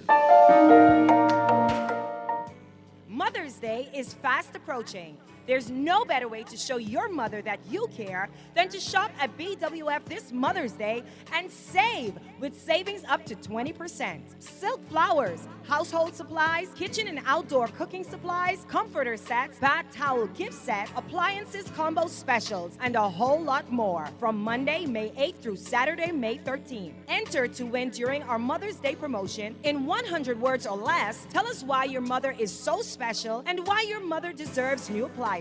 Eligibility for entry: like and share our Facebook page and drop off your entry at BWF number 13 Wilton Street. Entry deadline is Thursday, May 11th. BWF, we are more than just our name. Number 13 Wilton Street, telephone 394-004 or 6. Check us out on Facebook. We ship to the Family Island. It's been 35 years since Custom Computers was founded, and we'd like to celebrate that milestone by thanking you, our clients and customers. You've inspired 35 years of expert service and support, partnering with the world's leading brands like HP, Apple, and Microsoft. We take pride in setting the bar for what you expect and deserve from a homegrown Bahamian business. We're here to serve you when you need us, so call 396-1101. Custom Computers, raising the standard since 1987. The 6th edition of the Bahamas Games are on the way. July 7th through the 15th. Get ready for inter-island sporting competition in the spirit of unity and camaraderie. Which island is gonna win? It's the Bahamas Games. Our nation, our talent, our games. And look out for the B-Games crew coming to your island soon. For more information, call 809-1242. or visit thebahamasgames.org. Take some advice from your Aunt Angie. Don't lie on your resume. Because if you say you've got trapeze experience, someone might shoot you out of a cannon and expect you to do a gymnast routine while flying through the air at 82 miles an hour. And just because you want to land on your feet doesn't mean you will. But if you're smart, you'll have CG medical insurance, so you get the best coverage for the price. Get the best coverage for the price. CG Atlantic Medical and Life Insurance. Good like that. All benefits are subject to policy provisions, including eligibility at the time of service. The 3rd Annual Acklands Cascarilla Heritage Festival, June 8th to the 11th. Come celebrate down-home style during 3 days packed with activities. Hear native stories and songs as we kick off opening night at the King Eric Regatta Park. Explore Acklands and its rich history, family roots, and natural resources, all while sightseeing. Taste island cuisine and enjoy cultural activities every night on the Regatta Park grounds. We've got bark beating contests, quadrille dancing, cascarilla racing, and activities for the kids. Music performances by Ebony 242, the Magical Beat Band, Bloody, Shine, and Sugar, and other special guests. The 3rd Annual Acklands Cascarilla Heritage Festival, June 8th to the 11th, down in Spring Point, Acklands. Book your seats now by calling Bahamas Air. See you there. This ad has been sponsored by Screws and Fasteners World. This is Guardian Radio 96.9 FM. Fresh news, smart talk, all day.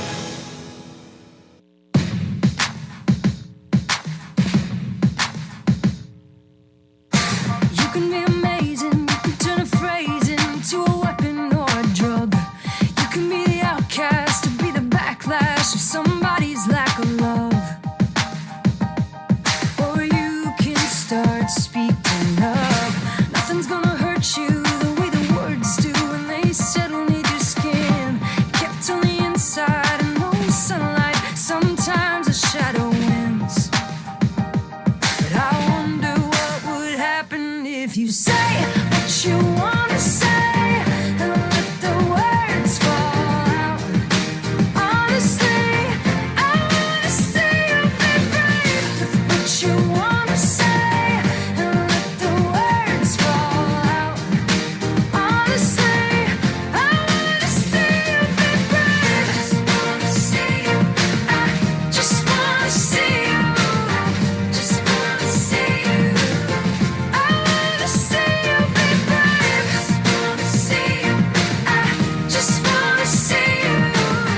Just want to see you. I want to see you be brave. Everybody's been stared down by. We are back here with Morning Blend on Guardian Radio 96.9. Dwight Strong with you on this Tuesday morning. Changing gears now. It is May, and that means it's Cancer Awareness Month, all cancers. And here to talk about this and the fight against cancer in the Bahamas, we have from the GD Caring and Sharing Cancer Support Group, Duquesa Dean. Duquesa, always a pleasure. Good morning. Great to have you with us this morning. Good morning. Thank you for the opportunity to be here. Thank you for this important conversation, particularly during All Cancer Awareness Month. Yeah. All right, so let's talk about it. You're here with us frequently talking about this, and there seems to be many different groups getting the word out there.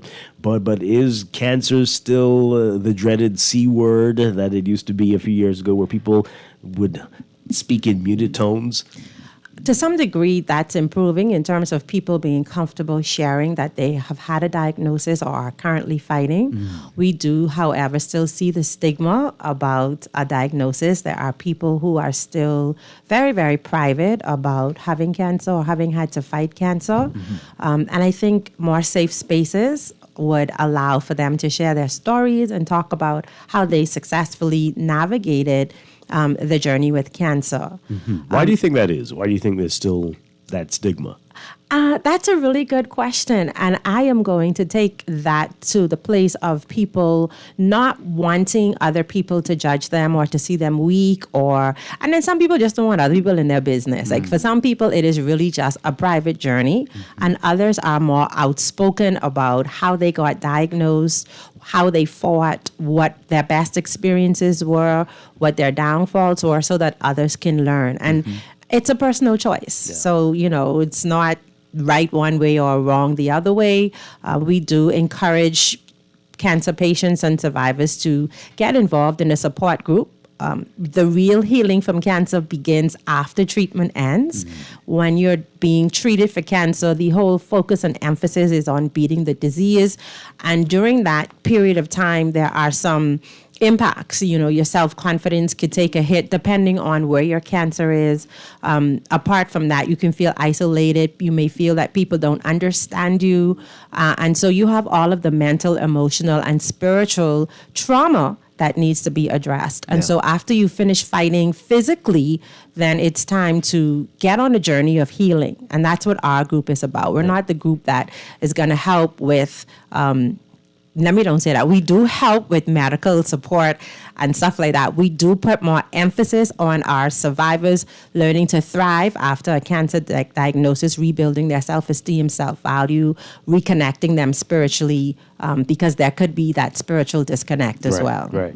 I want to get back to support in a bit, but let's talk about people going out there and getting the screenings. And we've been for years encouraging people to get the regular checkups, to at the right age, do this, do that. But yet, still so many people are finding out they have cancer, late stage cancer. And you're like, wait, were you not getting your annuals or something? So there's a disconnect, definitely. What can we do to improve that? Well, we actually did a survey of women in the Bahamas, I think about 2 years ago, asking that very question about annuals. And it was surprising to see the responses come back. A lot of people are afraid to get the diagnosis. And that fear is something that prevents them from doing their annual physicals. And it's something that I actually relate to. Because when I turned 40, yes, I'm very comfortable sharing my age. Especially when you look 25. Well, thank you. When I turned 40, subconsciously, I made a decision that I would not do screening for about 2 or 3 years because my mom was diagnosed at that age. And so I connected, okay, you're 40 now, there's a possibility. And even though it doesn't make sense logically, the total opposite reaction, right? The fear actually prevents you from doing that.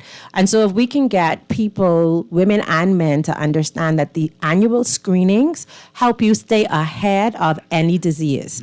We're talking cancer today, and we're joining our voice with the World Cancer Day organization for the elimination of one of the most preventable forms of cancer, which is cervical cancer.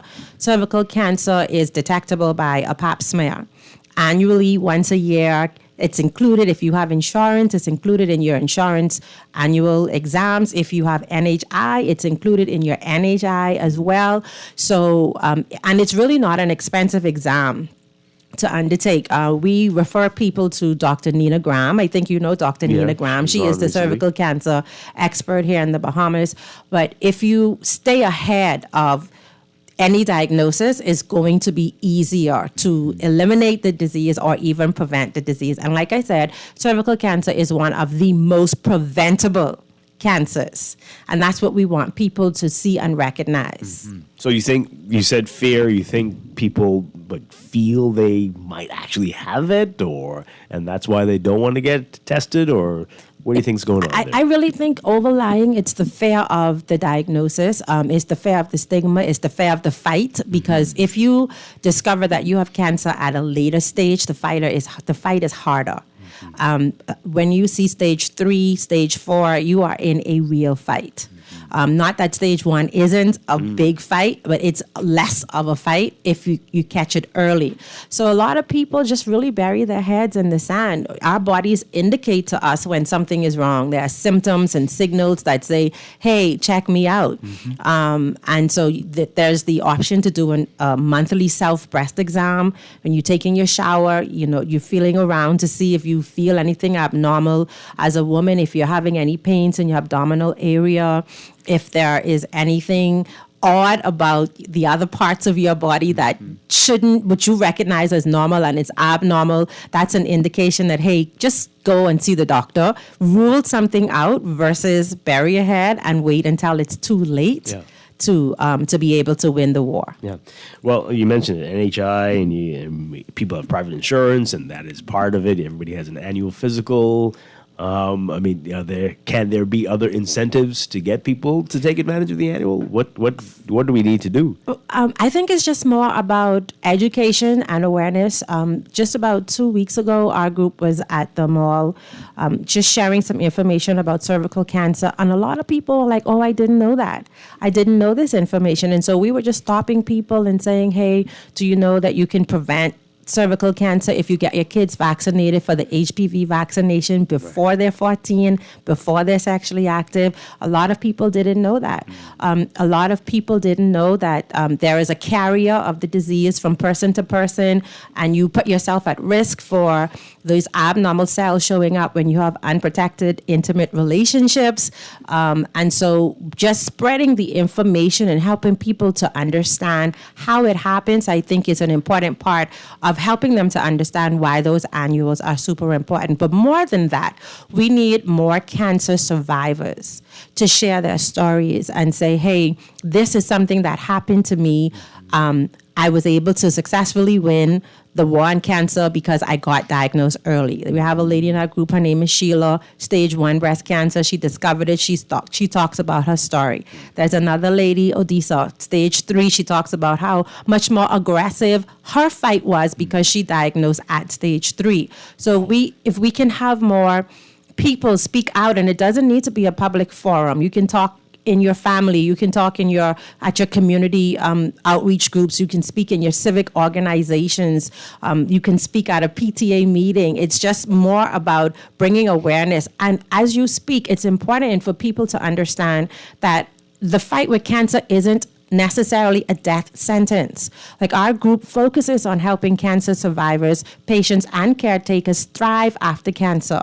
So there is the possibility you never go back to what people quote as normal, but you begin to create what's a new normal for you. And that's what we help people to do. So understanding that you can live a good life after you've won your fight with cancer, that's an important message for people to get to understand, because a lot of people still equate cancer with death. Well, all right, so let's talk about that, on the support and how important that is and the difference that makes and the different forms it can take. Absolutely. So there are a number of cancer support groups. You have the Cancer Society that offers a monthly cancer support group, I think actually weekly. They also have support groups for men. Our group is just for women. You have Sister. There are you have the cervical cancer group as well. So there are like a number of support groups. And support is important because in isolation, that's where we find depression. Mm-hmm. When we say to ourselves, when we're alone, when we're trying to deal with it all by ourselves, we can slip into a depression, which isolates us from other people. When you are in a community, we foster a community within our support group where we have healing circles, where women can share about their journeys. They talk, and as they're sharing and talking, you see them saying, well, that happened to me, or that didn't happen to me, or here's what I did to get past that. So you have a lot of best practices being shared. You're being inspired. One of our newest members, actually, Shivonia, when she attended our first meeting, she was so inspired by just being at the meeting and hearing that there's a 20-year survivor, that there's an 18-year survivor, because it also gives you hope and helps you to see that, you know what, there is longevity. So support is crucial. And there's no shame. We have to move away. It's also Mental Health Awareness Month, and we need to move away from feeling ashamed for being supported, for getting help, and for journeying with people who have been where we've been and who understand us. Right. That's super important. Mm-hmm. So let's talk about that. The family members and what they can do, and what not to do if you have somebody who's going through a fight like this. Absolutely. Mm-hmm. So my encouragement would be to be normal. Like, no cancer patient wants to feel like they're a burden. Like, any patient, any disease, anyone never wants to feel like they're a burden. So treat them as normal as possible. Sometimes it's just going in, sitting down in silence and just saying, hey, I'm here with you. It could be a conversation. It could be showing up with a meal. It could be doing laundry without asking, hey, what can I do? Because most people feel some kind of way about that, and particularly independent people. So if you want to support a cancer patient, initiate that support without waiting to be asked. Then also understand that mentally that cancer patient is already processing so many things. They're already thinking about the fact that they're not as independent as they usually are. They don't want to be a burden on anybody else. They want to do some of the things that they did before, but they're not able to use their arms in the way that they used to. They don't have the strength. So they're already struggling with those things. So do your best to make them feel like they are normal, not, invalid, or that something's wrong with them. And sometimes when there's longevity with the disease, family members can get jaded and they can start to think, well, it's not as bad as it, you done had this for 3 months, it ain't as bad, and you can't put a timeline on what someone is handling as they're fighting a disease. So I want to also encourage people to extend grace. Like, my mom used to talk about the fact that when she was home alone, it felt like the 4 walls were just closing in on her because it was her and her thoughts. And a lot of cancer patients have shared from an emotional standpoint that they feel those walls closing in on them as well. Just giving a kind word and making sure that that individual knows that they're not alone in the fight is super important. And if you're going to carry food, be very considerate of what you carry, because food is really at the source of disease. So you want to make sure that we're carrying healthy items for cancer. There are certain things that they shouldn't eat. They should avoid sugar and processed foods. So you may say, hey, let me stop for a KFC. Please don't take KFC. Go to another restaurant, get a salad, a lean protein, and take that. Be very cognizant of what you carry. Most cancer patients and survivors should not consume alcohol. Don't carry them a bottle of red wine. You may think, oh, that's what they need, but know that it has the possibility to do adverse harm as well. Wow. Oh, boy. That's a lot to think about there. I think a lot of people who might not necessarily have considered all of that. Wow. You shared your story with us before as a survivor. How long has it been now?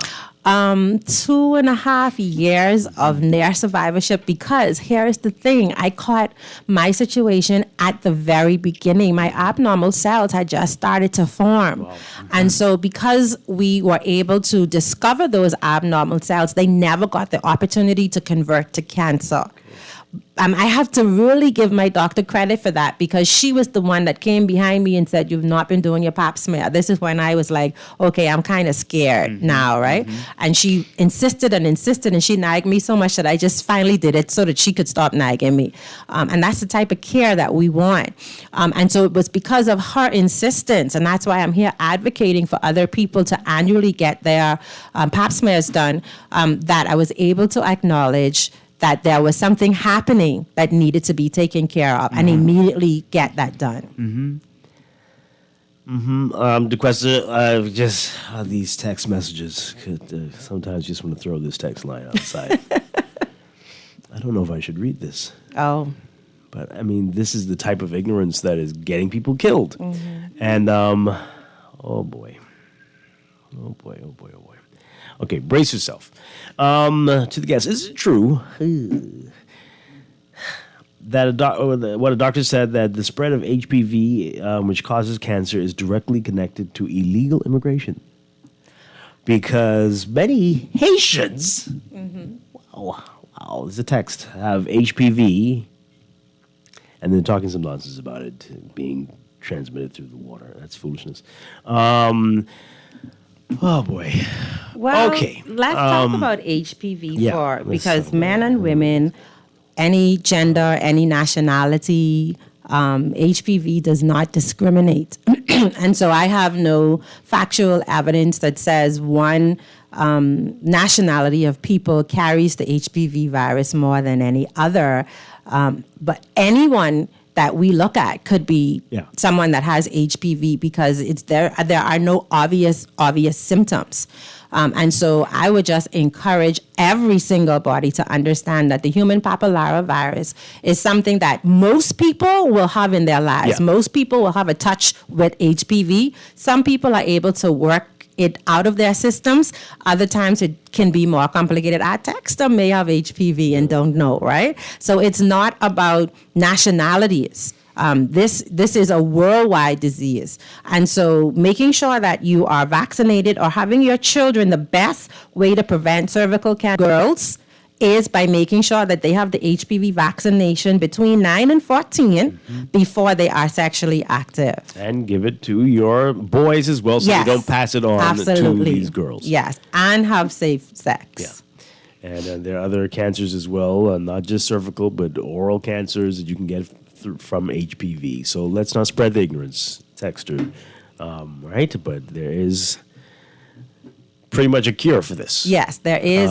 There is. The vaccination is for prevention. Screening helps us to be able to identify when there are abnormalities. Detecting cervical cancer is really easy once you do a pap smear, and if you detect it easy, it's curable. There are times when people wait too late. If you wait too late, it means that you've ignored all of the symptoms. Because as a woman, only women get cervical cancer because we're the only people with cervix. But there are indications way in advance. There are things like odors that are outside of your normal body scent. You're going to start experiencing pain in your pelvic region. And so you have to pay attention to what your normal is and don't just explain away, it's the time for my monthly cycle, so that may be why there's this different odor. And if that's happening month after month after month, then that means that you should go and get a check because that is not normal. Yeah. All right. That was an interesting side bar there. Okay, so if you want to be part of support groups like GD, what can you do? What should you do?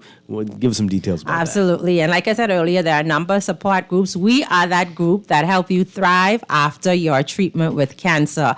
Our tagline is Live, Love, Laugh. You can find us. Our website is gdcaringsharing.com. You can find us on Facebook, GD Caring and Sharing Cancer Support Group. Our number is 802-6012. You can reach out to us.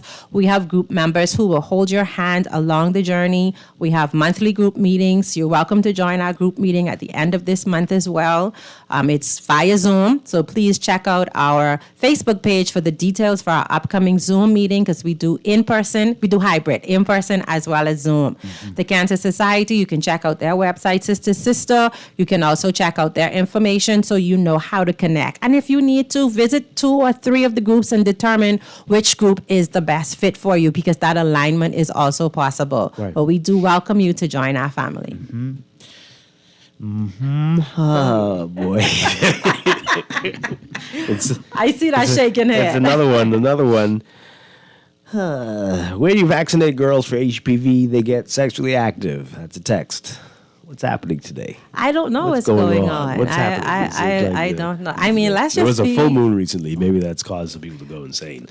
Let's just be real, though. I mean, we all were young, right? And it's not just that you get HPV by full-blown sex. It could be passing of saliva.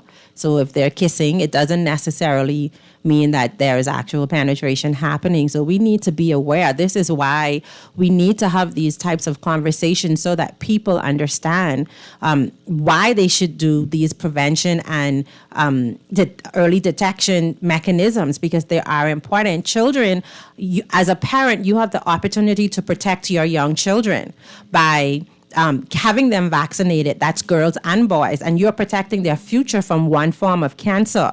It doesn't mean that you're giving consent for them to have sex. It means that you are thinking about future diseases that could impact their bodies and giving them the best chance at avoiding it. Right. So it's how we see it that really makes the difference. Yeah.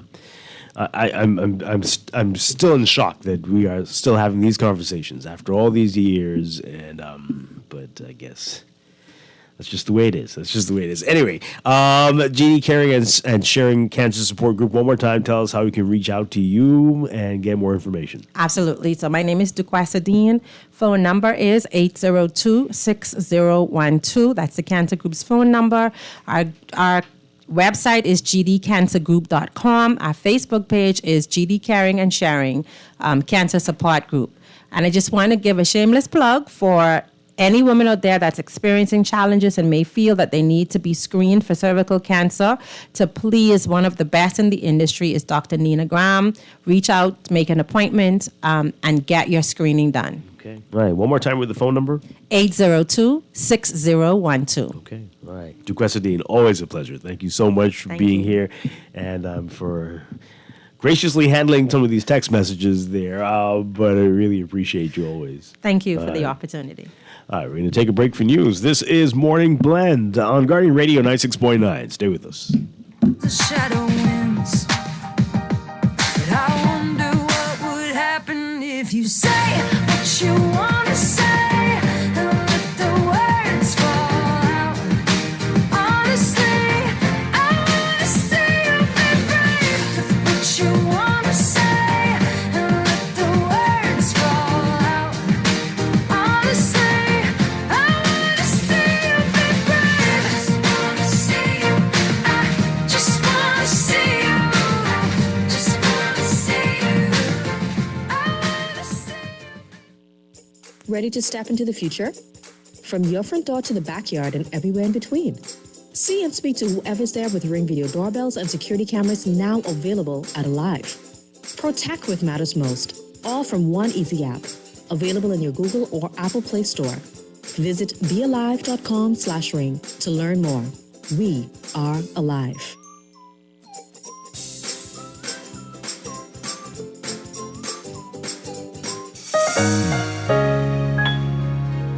Fidelity, we're good for you.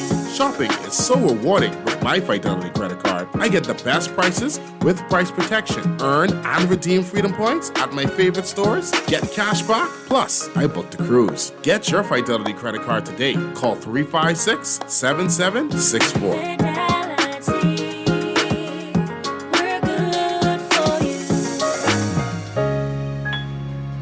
When faced with an illness like cancer, we band together, and we at Cleveland Clinic in Florida have your back. From advanced cancer treatments to extra safety measures at all of our locations, we're with you on this journey for every infusion and follow-up, for every step of the way, for every care in the world. Cleveland Clinic in Florida. Get the care you need when and where you need it. To learn more or connect with a local representative, visit clevelandclinic.org/Caribbean. People, what you thinking? We want something different. People, what you wanting? We want local government. I can tell them no more slunking. We want to see it function. I can tell them no more joking. I forgot.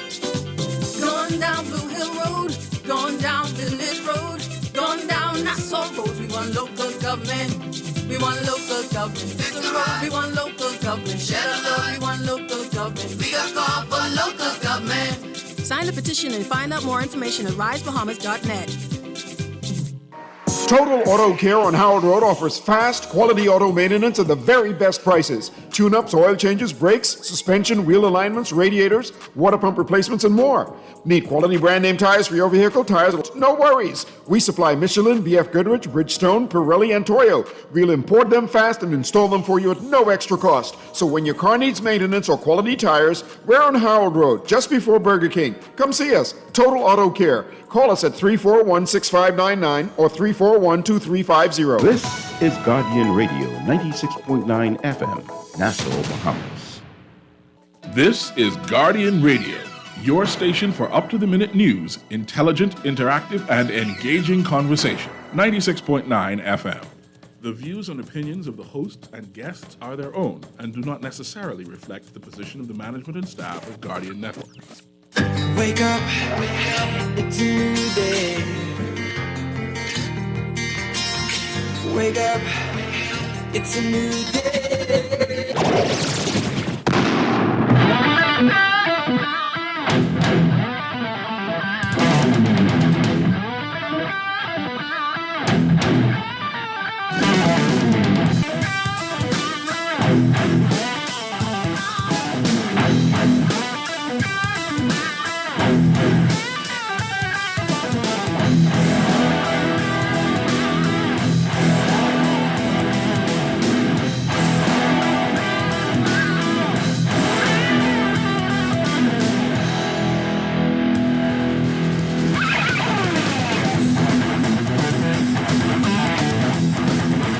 Good morning and welcome to Morning Blend Business on this Tuesday, May 9th, 2023. Welcome back to our Morning Blend listeners. Once again, I'm Dwight Strachan. This morning, we are going to get a preview of the Bahamas Chamber of Commerce and Employers Confederation's Power Breakfast, which is slated for this week and will feature the Minister of Labor and Immigration, Keith Bell. To tell us all about this, we're very pleased to welcome Chamber Vice Chairman Timothy Ingram and CEO of Plato Alpha, Duran Humes. Great to have you both with us. Good morning. Good morning, Dwight. Thanks for having us. It's a pleasure. It's a pleasure. All right. So tell us about the POW. How long has this been going on, and what are you hoping to accomplish with events like this? Sure, Dwight. The Power Breakfast has been a chamber fixture for quite a few years now, even prior to the pandemic, in fact. Since the world has reopened, we've gone back to face-to-face events, and this being one of them that we brought back onto our schedule on a regular basis. The purpose of the Power Breakfast is to get our members and the wider business community in the same room with the power brokers, the decision makers, so that we can have a direct face-to-face conversation with them, for lack of a better word. So while the ministers or whoever our speaker is for that particular event we'll bring presentation and we'll give remarks on what's happening in their area of responsibility. There's usually a quite robust Q&A at the end of the session so that any persons present in the room can ask whatever questions they wish. Obviously, we all want it to be done professionally and respectfully. But the idea is that the business community especially gets to sit down with the persons making the decisions, make sure that their voices get heard, make sure that they get the information directly from the persons who are making the decisions. Sometimes we get it filtered and it's not exactly what we think it is. And so that's the purpose of it, and we'd like to encourage our members as well as non-members to come on out on Thursday the 11th to hear the minister. We get started at 8 with a continental breakfast. The actual talk will start promptly at 9. That'll go for a while, and then that's followed by a Q&A. So we encourage persons to go to the chamberbahamas.com. That's www.thebahamaschamber.com and register there for this event. Okay, so we're going to get some more details about how to be a part of it in just a bit. I want to talk about this specific one, though. Keith Bell, Labor and Immigration Minister, two hot issues in the country. Any particular things that you think chamber members and maybe non-members will be really anticipating, looking forward to hearing from the minister? What are you looking forward to hearing from him? Well, there's a lot going on. I should say this Minister Bell's portfolio right now, his dual portfolio, are two very critical portfolios. We've heard just in your news a while ago the issue with immigration and the recent ruling from the Privy Council. That has, I think, very broad implications. It's connected to, in my mind, other implications in our economy. We have, if you speak with certain industries, whether it's the construction industry, IT industry, several other industries in this country at the moment, would tell you that they have labor shortages. They have difficulty finding persons to fill openings, the accounting profession. And so all of these things we want to know, well, how do we go about resolving these? How do we settle these issues that we have? Is there something we can do we've seen quite a bit reverse immigration from our country, people moving to Canada, the U.S., wherever else. Is there some way that the Ministry of Labor and Immigration working together can set up some kind of infrastructure to attract Bahamians? We have stories of some that go abroad and it's not quite as rosy as they think. But getting back home and getting to find a job back home may not be the simplest thing for them to do. But if we as a country can facilitate this some way through the Ministry of Labor and Immigration, then that might help. So as you said, there are quite a few issues. There's the shortage of labor. There's the recent Privy Council ruling. And all of these need to be addressed. If you look at the Privy Council ruling, depending on how many people get impacted there, that might start to solve a little bit of your labor issues, right, if there's a few people that can actually apply to become part of the regularized labor force. Yeah, indeed. All right, so we're a few months into the increased minimum wage. From this perspective, how is that going? What can you tell us about that? What are your members saying? We don't have any official studies on it right now. We're waiting for it to set in and bake in, as they say, before we check with our members to see how it's going. We think that there has been some impact, especially obviously persons working at the lower end of the wage scale.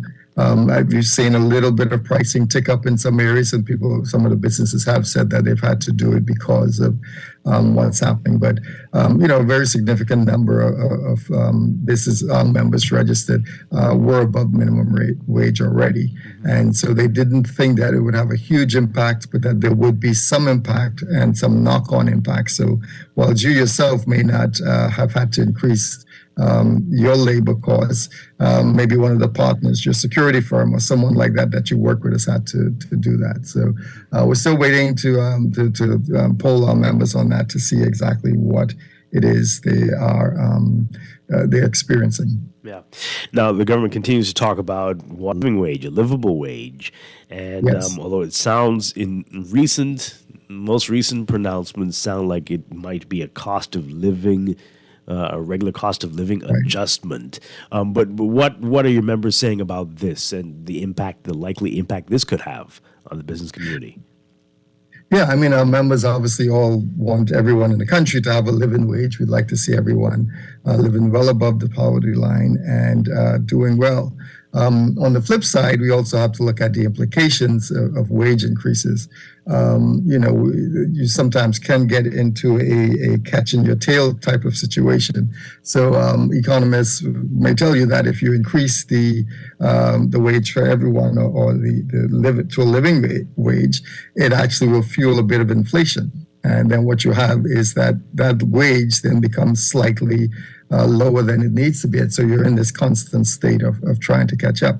But I think that if we all sit around the table, we have a lot of very bright minds in this country that can find a solution to this, which will for everyone. I don't know that everyone on either side is going to be happy with the result, but sometimes when you get a result where not everyone is happy, that might be the most equitable result because it means there's been some give and take on every side. So we'd like to see a lot more discussion on this. We'd like to see a lot more data brought into the discussion on this. We'd like to look at what are the projected implications on this from all sides, not just from one side or two sides. And as I say, I think the wider discussion will help this. Will help us all to get to a point that we can live by getting the wage they need to have, a living wage they need to have to live.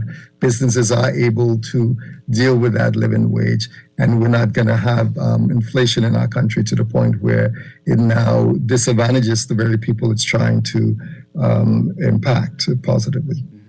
It's May already, almost mid-May, and people are going to be graduating high school, college, already started doing that. So there's going to be a whole lot of other people entering, we believe. We had challenges over the pandemic, learning loss levels, and we're still trying to process how bad that has been. Are you seeing this already with new hires in the workforce that clearly there have been challenges and this is impacting the workforce now? Yes, I mean, as I say, we have you look at the papers every day, you look at job sites in this country, and there is a huge outcry or a huge push to hire persons. But finding the persons with the basic minimum skills has been an issue. You go to any job fair on this country on a Saturday or whatever of the day of the week they're doing it, and you people with jobs. A lot of them are entry-level jobs. We need entry-level persons, obviously, but we also need some persons further up the chain to be able to move up. So we are seeing the impact of it. I think the government has one or two programs in place. There's a program, I don't recall the name specifically, at BTVI, where if you have it, can go in and learn a trade. And so I think it's critical that we have some of these in place. We have the trades programs in place for persons who may not be inclined to go back and get the academic portion right away, but may want to get a skill set that can push them well. And I think we have to, make sure that we know, that these young folks know the opportunities available to them in various sectors. We don't need a country full of accountants and lawyers and doctors. We need plumbers, we need electricians, we need masons and carpenters and these kinds of people. Mm-hmm. And right now, in a lot of those areas are where we're finding deficiencies. And so I think we need to make sure that young people coming out know the programs that are available if they haven't gotten the proper paperwork when they're leaving high school, but also make sure that there is in place training for young persons who want to make sure that they finish high school, who want to make sure they get their high school diploma. But we're definitely seeing an impact. We're trying to get entry-level staff and keep entry-level staff, keep them engaged, keep them working hard and doing what they need to do. Every time we do shows like this, people will message and tell us how the attitude of young Bahamians especially is the biggest impediment to them finding work. Is that what you're seeing? Are your members saying that as well, Tim? What's really out there? In speaking with some business people, we do have that where there seems to be sometimes an attitude of, I want to show up and get paid. I want to show up when I want to show up. I want to get promoted in the first few weeks of my employment. And that there is a certain expectation among some young people that, the work you don't have to work as hard to get to where you need to get to. I was speaking with a business person the other day. They had someone they felt was very talented, but they just couldn't get them to focus, to be to work on time, to be there when they needed them to be there. And so they eventually had to let them go. They raved about when they were there and engaged in working, they were good, but just trying to get them there to be there to work and go straight through was a challenge. So we are hearing that from some of our members that is a difficulty yet. And I think the studies, there have been some studies, I'll have to go and research them, that have cited our productivity even before this as one of the lower levels of productivity in the region. Right. And so, I don't know that anything's been done to address that. I don't know that we're addressing it from the school or high school level and saying to people, if you want to get ahead, you have to go out there and you have to work for it. It's not going to be handed to you. You have to show up early. You have to stay late. You have to put in the extra time, study, improve yourself. I don't know how many kids are hearing this or whether they're just coming out and thinking, well, I'm going to get a job somewhere I can relax, slack off, and collect my salary every week and go home. Wow. Yeah, I was going to ask you, so what do we do? But yeah, this is... Yeah, there needs to be a culture shift. I mean, it needs to start in the homes. It needs to start in the schools. It needs to be in communities, in the churches, wherever we have our young people gathering, the culture shift. I mean, a lot of us, you and I are probably not too far apart in age, but we grew up in the summers. You had to go and get your summer jobs, and after school, you had a job to do. And your parents made you know that if you wanted anything, you work for it. And so I think we have to try and get back to that, to encouraging kids and showing them that, and persons who have made it, to go back and say, hey, listen, to get yourself out of your situation, if you want to move up in life, this is what you have to do. I've had some young people who've passed through my life, and when I've seen them drifting, I sit them down and I say to them, well, if this is what you want in life, or tell me what you want in life. And once they say what they want in life, then you help them to how they get there.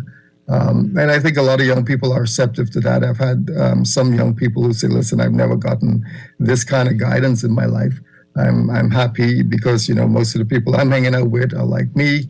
They only want to party. They only want to have a good time. They want to go to work, get enough money to to buy a nice outfit and party with. But once you sit down with them and have the conversation and tell them what's possible, then I think that's what helps. I think a lot of people lack that in their lives, that they don't have someone giving them that push, and it's through no fault of their own. It's probably not a lot of fault of the people around them. You can only pour into someone what you have in you to pour into them, and if it's not in you to pour it out in the first place, then we're going to have a problem. Absolutely. Wow. Okay, we'll get back to details on how you can register for the Power Breakfast in a bit, but let's take this call really quickly. Caller, good morning. You're on the air. Good morning, Mr. Dwight. How are you? Doing. Yes, Mr. Ingram, how are you, sir? I'm fine, thanks. You? Yes. I support you in your comment, but I am confused when you all try to be so liberal in terms of your views. Why can't you just come out and say, we are failing because of the simple lack of discipline?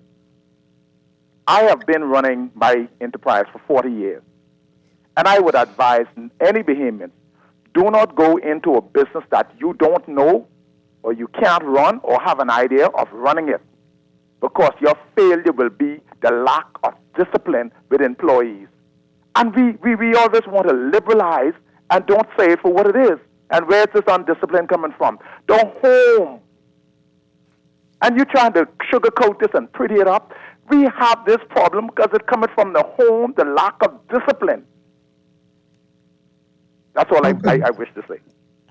I think I clearly may not have said it in your exact words, but I think what I was saying was exactly that people say that. Then I guess sometimes people say with a little touch of honey.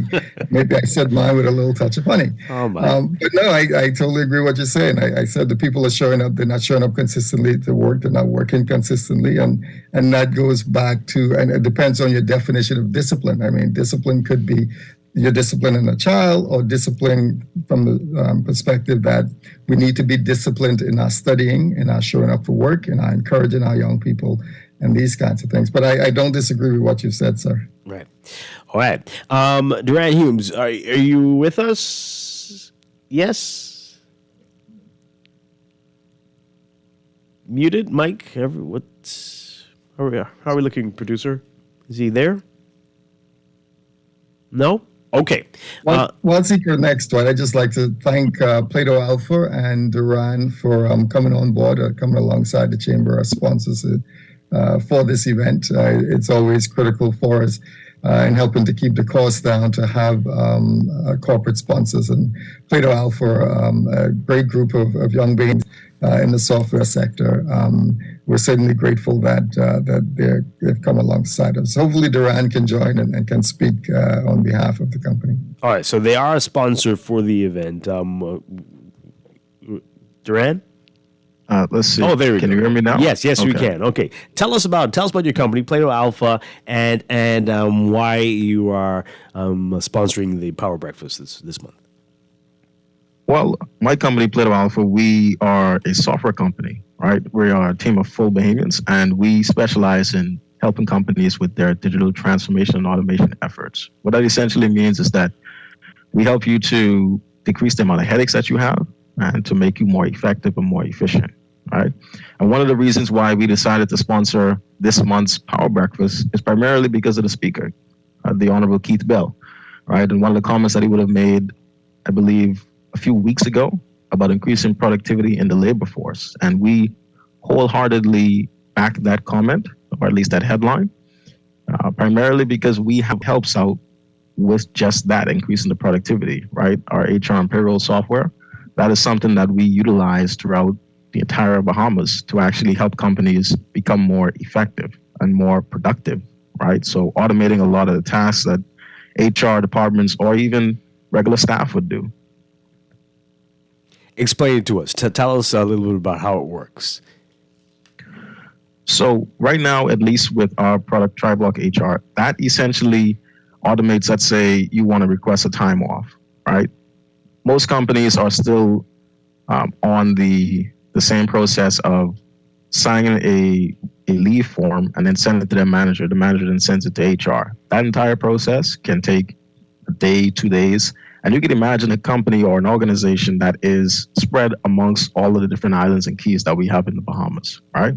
Some of those companies would take 2 to 3 weeks to actually get your time off request.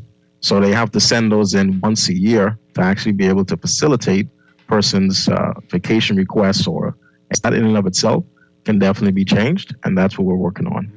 Okay. So why you talk about productivity? Why is this important for those who don't get it yet? How much of a difference can this make? Well, productivity can mean the difference between your company earning, let's say, $100,000 this year or $1 million this year. That's the drastic difference that increasing your productivity amongst your staff and amongst yourself, even in your personal life, can make a massive difference over time. You know, you're saving so many hours throughout the week. Like a recent example was from one of our first customers that we had for the product, CBS Bahamas. They recently said that they saved about 5 hours a week on their regular HR and payroll processes by using our software versus what they had before. So that in and of itself is a major time savings. You don't have to put in as much overtime or approve as much overtime, and persons can get back home to their family. At the end of the day, they don't have to stay late, 7, 8 p.m., just doing mundane tasks, like filling out paperwork off. It doesn't make much sense to do that in 2023 with all the technology that we have. Definitely not.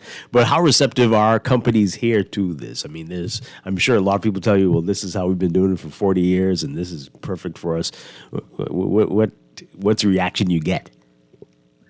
They are very receptive, primarily because it hurts, right? There's a lot of pain there because you're so used to actually staying late, let's say to 9 p.m., doing the same thing over and over that you just zone out, right?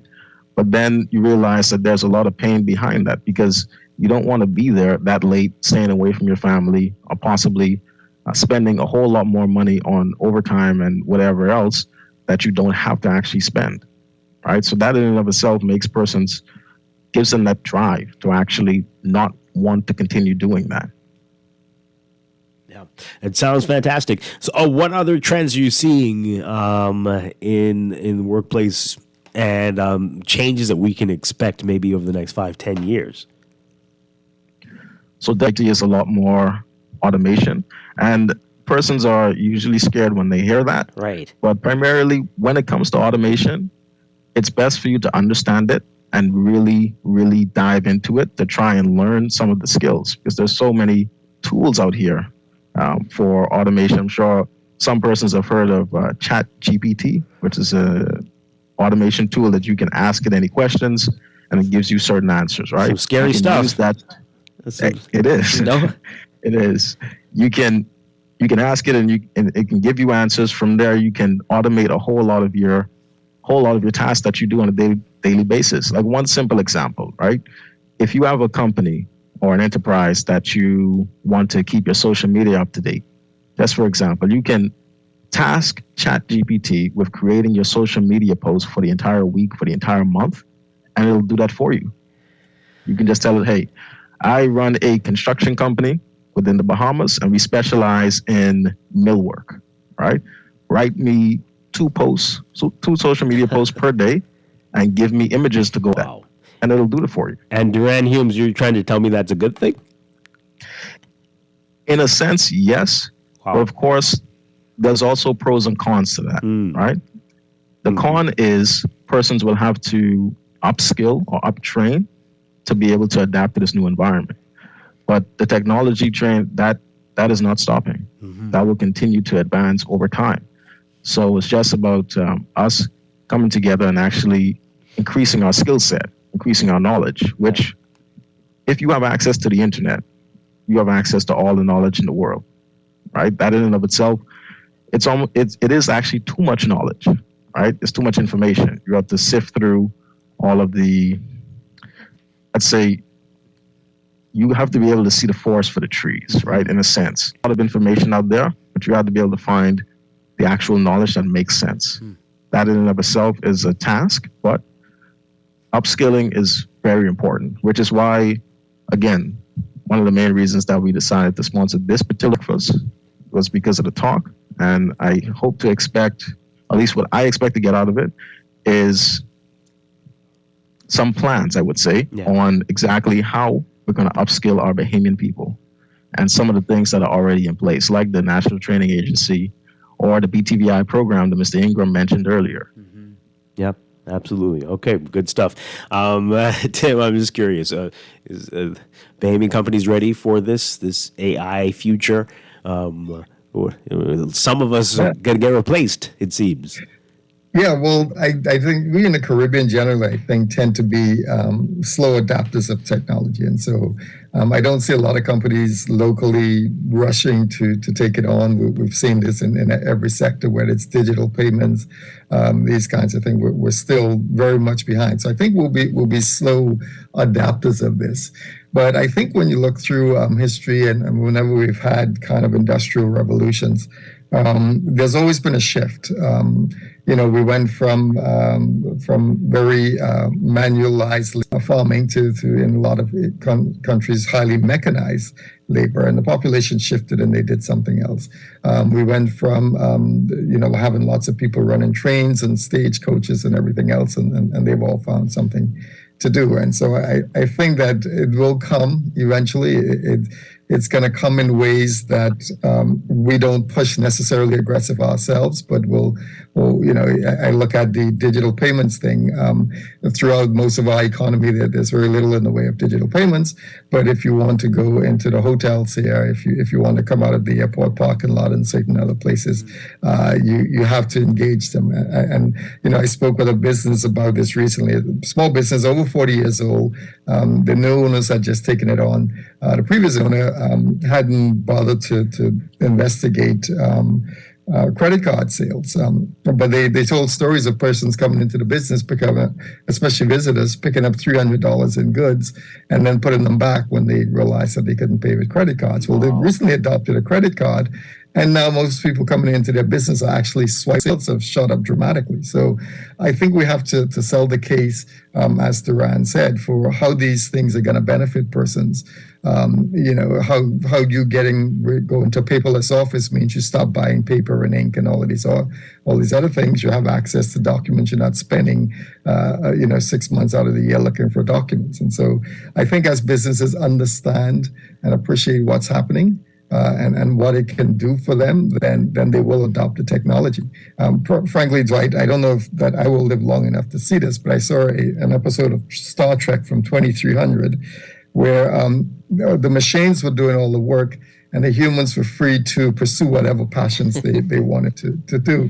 And so, if you wanted to garden, you could go do that. If you wanted to be a painter, you could go do that. So that's utopian dream, obviously. Tim, I think that's like 10 years away. That is, right, Duran? I think that's sooner than we think. That is sooner than we think. You may be right about that. Yeah. We're already very close to automated driving cars, and your home can be automated to do just about anything you wanted to do these days. So you may not be far off. Yeah, well, how it goes. Okay, so let's get back to the Power Breakfast. It's not too late to register. Is that right? Definitely not. So you can register on our social media channels. So we have a website, thebahamaschamber.com. Persons can go there. We have a Facebook page. We have links to the registration there. We're also on Instagram and I think TikTok as well, where you can go and just search the Bahamas Chamber. There are links there for you to register. It's $82.50 for members and $110 for non-members. If you want to bring your price down, we encourage you to register as a member of the chamber so that you have the discounts going forward on all of our events and that you're included in all of the communications. We've had quite a bit of exciting stuff going on in the chamber recently, and we're looking to keep that momentum going as the world opens up, the economy opens up, as we try to get Bahamians more engaged in whether it's the export sector, whether it's the technology sector, whether it's the training sector, to make sure more Bahamians are ready for the opportunities coming. Yeah. How many on Thursday? I honestly don't have that number, Dwight, but I will ask someone to get back to you before the end of the show. But I think if we needed to go to a larger room, I don't think Margaritaville will have a problem with us going to a larger room to accommodate it. So can you register that morning? Can you show up and register? Is that possible? I would strongly urge everyone to try and register beforehand. If we close registration prior to that, we will put a note on the social media channels to let persons know that the breakfast is full. But we will definitely try to accommodate anyone that wants to register if you show up that morning. And you can always show up, because sometimes persons make plans to show up and then something comes up and they don't show, so you have no shows. Yeah. Definitely, plan to show up one way or another. Yeah, all right. So 8 a.m. to 11 a.m. Thursday, and you get to hear from labor. From 8 to 9, there's continental breakfast available. The talk will start promptly at 9 o'clock, and then Q&A open until about 11 o'clock. Okay, wonderful stuff. And what can we expect from the chamber after this? More of these talks. You expect to see us put it on more of these. As I say, we're working with some sectors of our economy, the UK High Commission and some others, to open up some export markets for some of our local merchants who are interested in that. We are speaking with the government. Obviously, the budget is coming up. We've sent out. We've polled our members on what they'd like to see in the upcoming budget, some of the things, and we're presenting those to the government to see if we can have some influence there to make sure the business community's interests are well represented. So I'm sure as soon as the budget has been released, we'll have the minister come and give us his usual budget update. Persons can ask questions on things which are specific to them.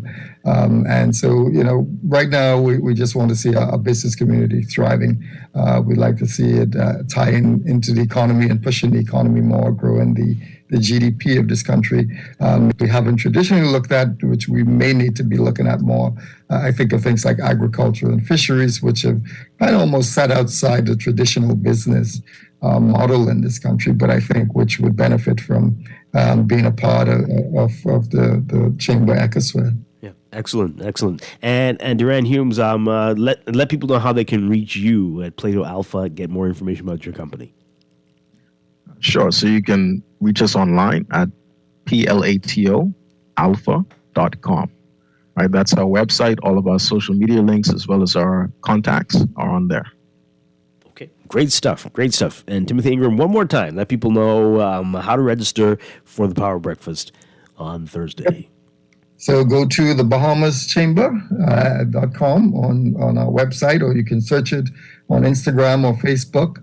And we'd be happy to register you if you want more information, or if you're a person that prefers the telephone, you can call us at 322-2145. That's 322-2145. Email us at info@thebahamaschamber.com. And the office is there from 9 to 5. And so if you have questions, if you want to reserve your space, but you're still not comfortable registering online, then certainly give the office a call, and I'm sure we'll be happy to accommodate you. Right. Excellent stuff. Sounds like it's going to be a great day. Thursday, Timothy Ingram with the Bahamas Chamber of Commerce and Employers Confederation, the vice chairman there. Thank you so much.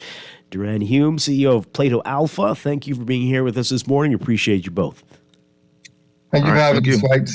Okay, we're going to take a break and be back with more Morning Blend Business here on Guardian Radio 96.9.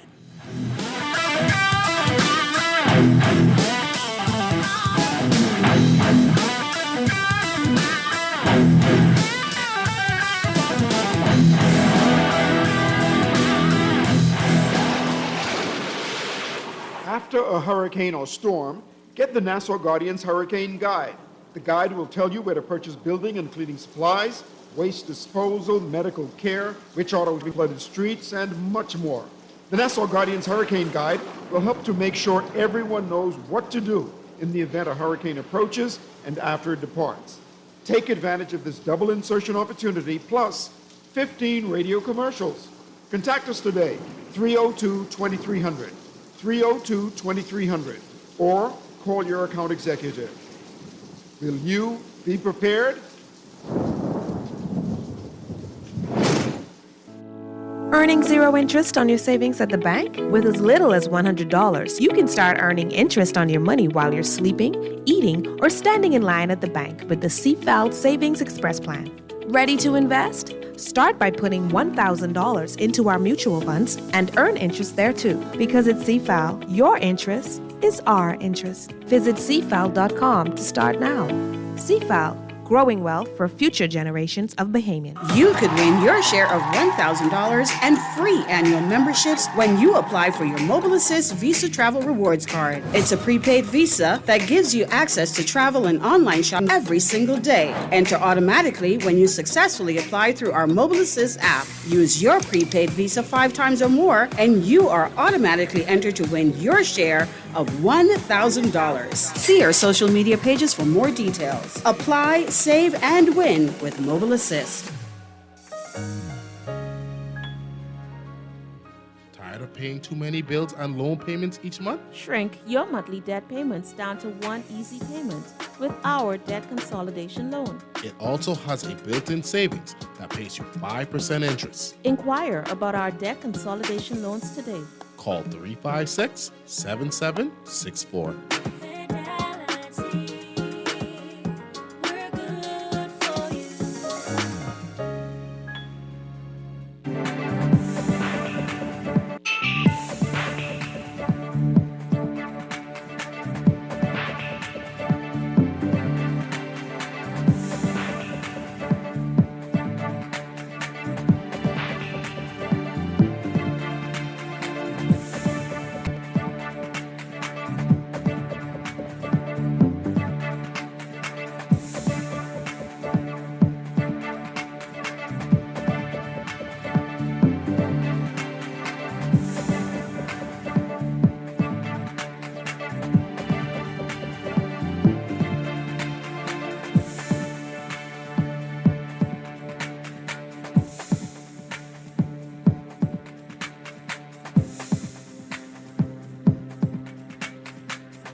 It is time for your morning business report brought to you by CFAL. The F&M is raising alarm over what it called the flippant manner in which the Davis administration has haphazardly announced multi-million-dollar projects and $1 billion facility. East Grand Bahama Member of Parliament Kwesi Thompson says Prime Minister Philip Davis's announcement last week that the government intended to draw down $400 million from a $1 billion facility being made available to it by a UK-based financial institution was not only concerning, but equally astonishing. That he wrongly indicated that some $400 million is being accessed for the Grand Bahama Airport, when just 2 months ago the public was advised that this phase of the project was to cost $170 million. We make it clear that we support moving forward with the Grand Bahama Airport project. However, at present, the public knows very little about the arrangement, obligations, and responsibilities of the government. Deputy Prime Minister Chester Cooper had said that there were 3 companies representing a joint venture consortium that had successfully bid to design, build, finance, operate, maintain, and redevelop Grand Bahama's International Airport. Thompson says that if this is the case, why is the Prime Minister talking about the government drawing down on $1 billion of this facility? He further noted that the government's involvement in the financing for the Grand Bahama Airport project, he asked about what that is, and he said, quote, is it borrowing the funds? Is it guaranteeing the borrowing in any way? He says, quote, we are, for the first time, we are hearing about a $1 billion facility that the government seemingly has agreed to with the UK Export Agency. You can read more about the concerns in today's Guardian Business section. Bahamas Solar and Renewables, BSR, a subsidiary of Focal and Grand Bahama Power Company, entering into a power purchase agreement for BSR to provide 5 megawatts of solar electricity to Grand Bahama's grid, in a continued bid for GBPC to decrease its reliance on fossil fuels and to stabilize power costs on Grand Bahama. President and CEO of Focal, Dexter Adderley, says that his company is committed to helping the Bahamas reach its goal of having 30% of its power created from renewable energy sources. He added that the deal with GBPC will mean more training in regards to solar energy for Bahamians. Minister of Agriculture, Marine Resources and Family Island Affairs Clay Sweeting paying a courtesy call on the United States Department of Agriculture Foreign Agricultural Service Administrator Daniel Whitten this country's call for technical assistance for the Bahamas' agriculture development programs. Sweeting, along with Parliamentary Secretary in that ministry, Leonardo Lightburn, are in Washington, D.C. this week to participate in the Agriculture Innovation Mission for Climate Change. In a statement from the ministry, this is only the third year the mission is being held as the world begins to embrace smart technology for agriculture to increase agricultural productivity, improve livelihoods, conserve nature and biodiversity, and adapt to build resilience to climate change. And highlighting data showing that of the 26 countries in the Latin America and Caribbean region that are part of the Organization for Economic Cooperation and Development, the Bahamas has the lowest ranking of general government tax pressure, second to Dominican Republic. And the United Nations is calling for a greater push towards Sustainable Development Goal 17.1 in the region. That goal calls for the strengthening of domestic resource mobilization, including through international fees to improve domestic capacity for tax and other revenue collection. Read more on that in today's Guardian Business section. Overseas, Chinese exports grew 8.5% in April, according to customs data, displaying unexpected strength despite weakening global demand. Exports grew to $295.4 billion compared with a year earlier, although at a slower pace, building on momentum seen in the March data when exports rose 14.8%. But imports shrank at a faster pace, with the total slumping 7.9% to $205.2 billion compared to the same time last year. That's according to data released today from the General Administration of Customs. It was down 1.4% in March. Trade with the U.S. and European Union showed a contraction in comparison with last year. China's trade surplus in April widened, growing 82.3% compared to the same period last year.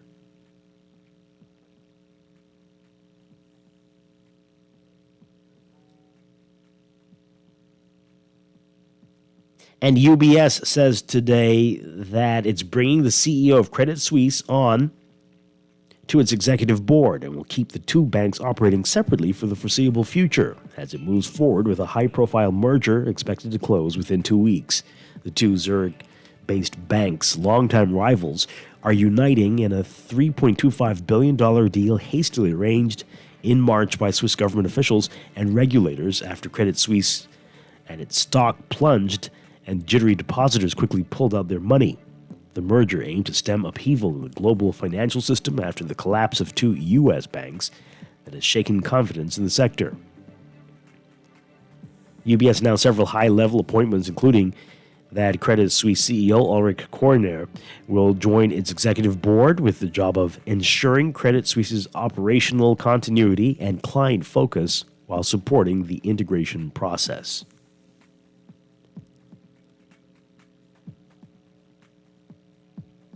And the breathtaking development of artificial intelligence by composing music, creating images, and writing essays even, while also raising fears about its implications. Even European Union officials working on groundbreaking rules to govern the emerging technology were caught off guard by AI's rapid rise. The 27-nation bloc proposed the Western world's first AI rules 2 years ago, focusing on reining in risky but narrowly focused applications. General-purpose AI systems like chatbots were barely mentioned. Lawmakers working on the AI Act considered whether to include them, but weren't sure how or even if it was necessary.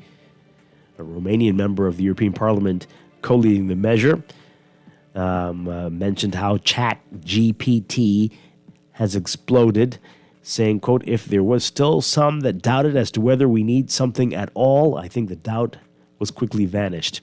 Well, the release of ChatGPT last year captured the world's attention because of its ability to generate human-like responses based on what it has learned from scanning vast amounts of online materials. European lawmakers moved swiftly in recent weeks to add language on general AI systems as they put the finishing touches on the legislation. The EU's AI Act could become the de facto global standard for artificial intelligence, with companies and organizations potentially deciding that the sheer size of the bloc's single market would make it easier to comply than develop different products for different regions. Authorities worldwide are scrambling to figure out how to control the rapidly evolving technology to ensure that it improves people's lives without threatening their rights or safety. Regulators are concerned about new ethical and societal risks posed by ChatGPT and other general-purpose AI systems, which could transform daily life from jobs and education to copyright and privacy. In your Market Watch, recapping trading on the BISX. From Monday, your market movers. APD Limited moving 50 shares, closing at $39.95, unchanged. Bank of the Bahamas moving 1,000, up 18 cents to $3.50. Colina Holdings moving 1,991, unchanged at $8.53. Consolidated Water up 11. Emir Incorporated up 9 cents, closing at $10.74. The BISX All-Share Index closing at 2,441.93, up 1.30. That's your Market Watch. And that is your morning business report, brought to you by CFAL, growing wealth for future generations.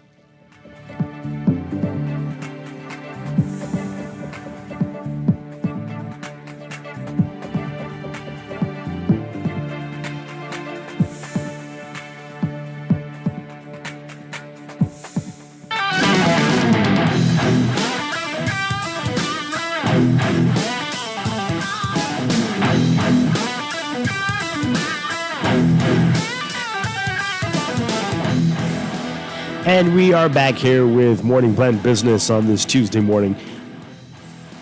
About to wrap things up for the day. Just want to let you know that the Ministry of Health and Wellness is hosting its first annual Disaster Preparedness and Health Expo. That's going to be May 11th from 10 a.m. to at the Ministry of Health and Wellness Western parking lot. And there will be disaster and safety tips, free testing for glucose, cholesterol, blood pressure checks, high blood pressure, eye testing as well, plus prizes and surprises, CPR and BLS demos, food and drinks, live entertainment, trivia, and again, disaster and safety tips for the Ministry of Health and Wellness, their first Disaster Preparedness and Health Expo this Thursday, May 11th, 10 a.m. to 3 p.m. at the Ministry of Health and Wellness. So, hey, all right, so that's going to do it for us today. We'll be back tomorrow morning. A lot of exciting things to talk about for the rest of the week, so you definitely don't want to miss the show. But that's it for Morning Blend and Morning Blend Business on this Tuesday. I'm Dwight Strachan. Have a great day, everybody. Stay tuned for On the Clock with Aaron Green coming up next.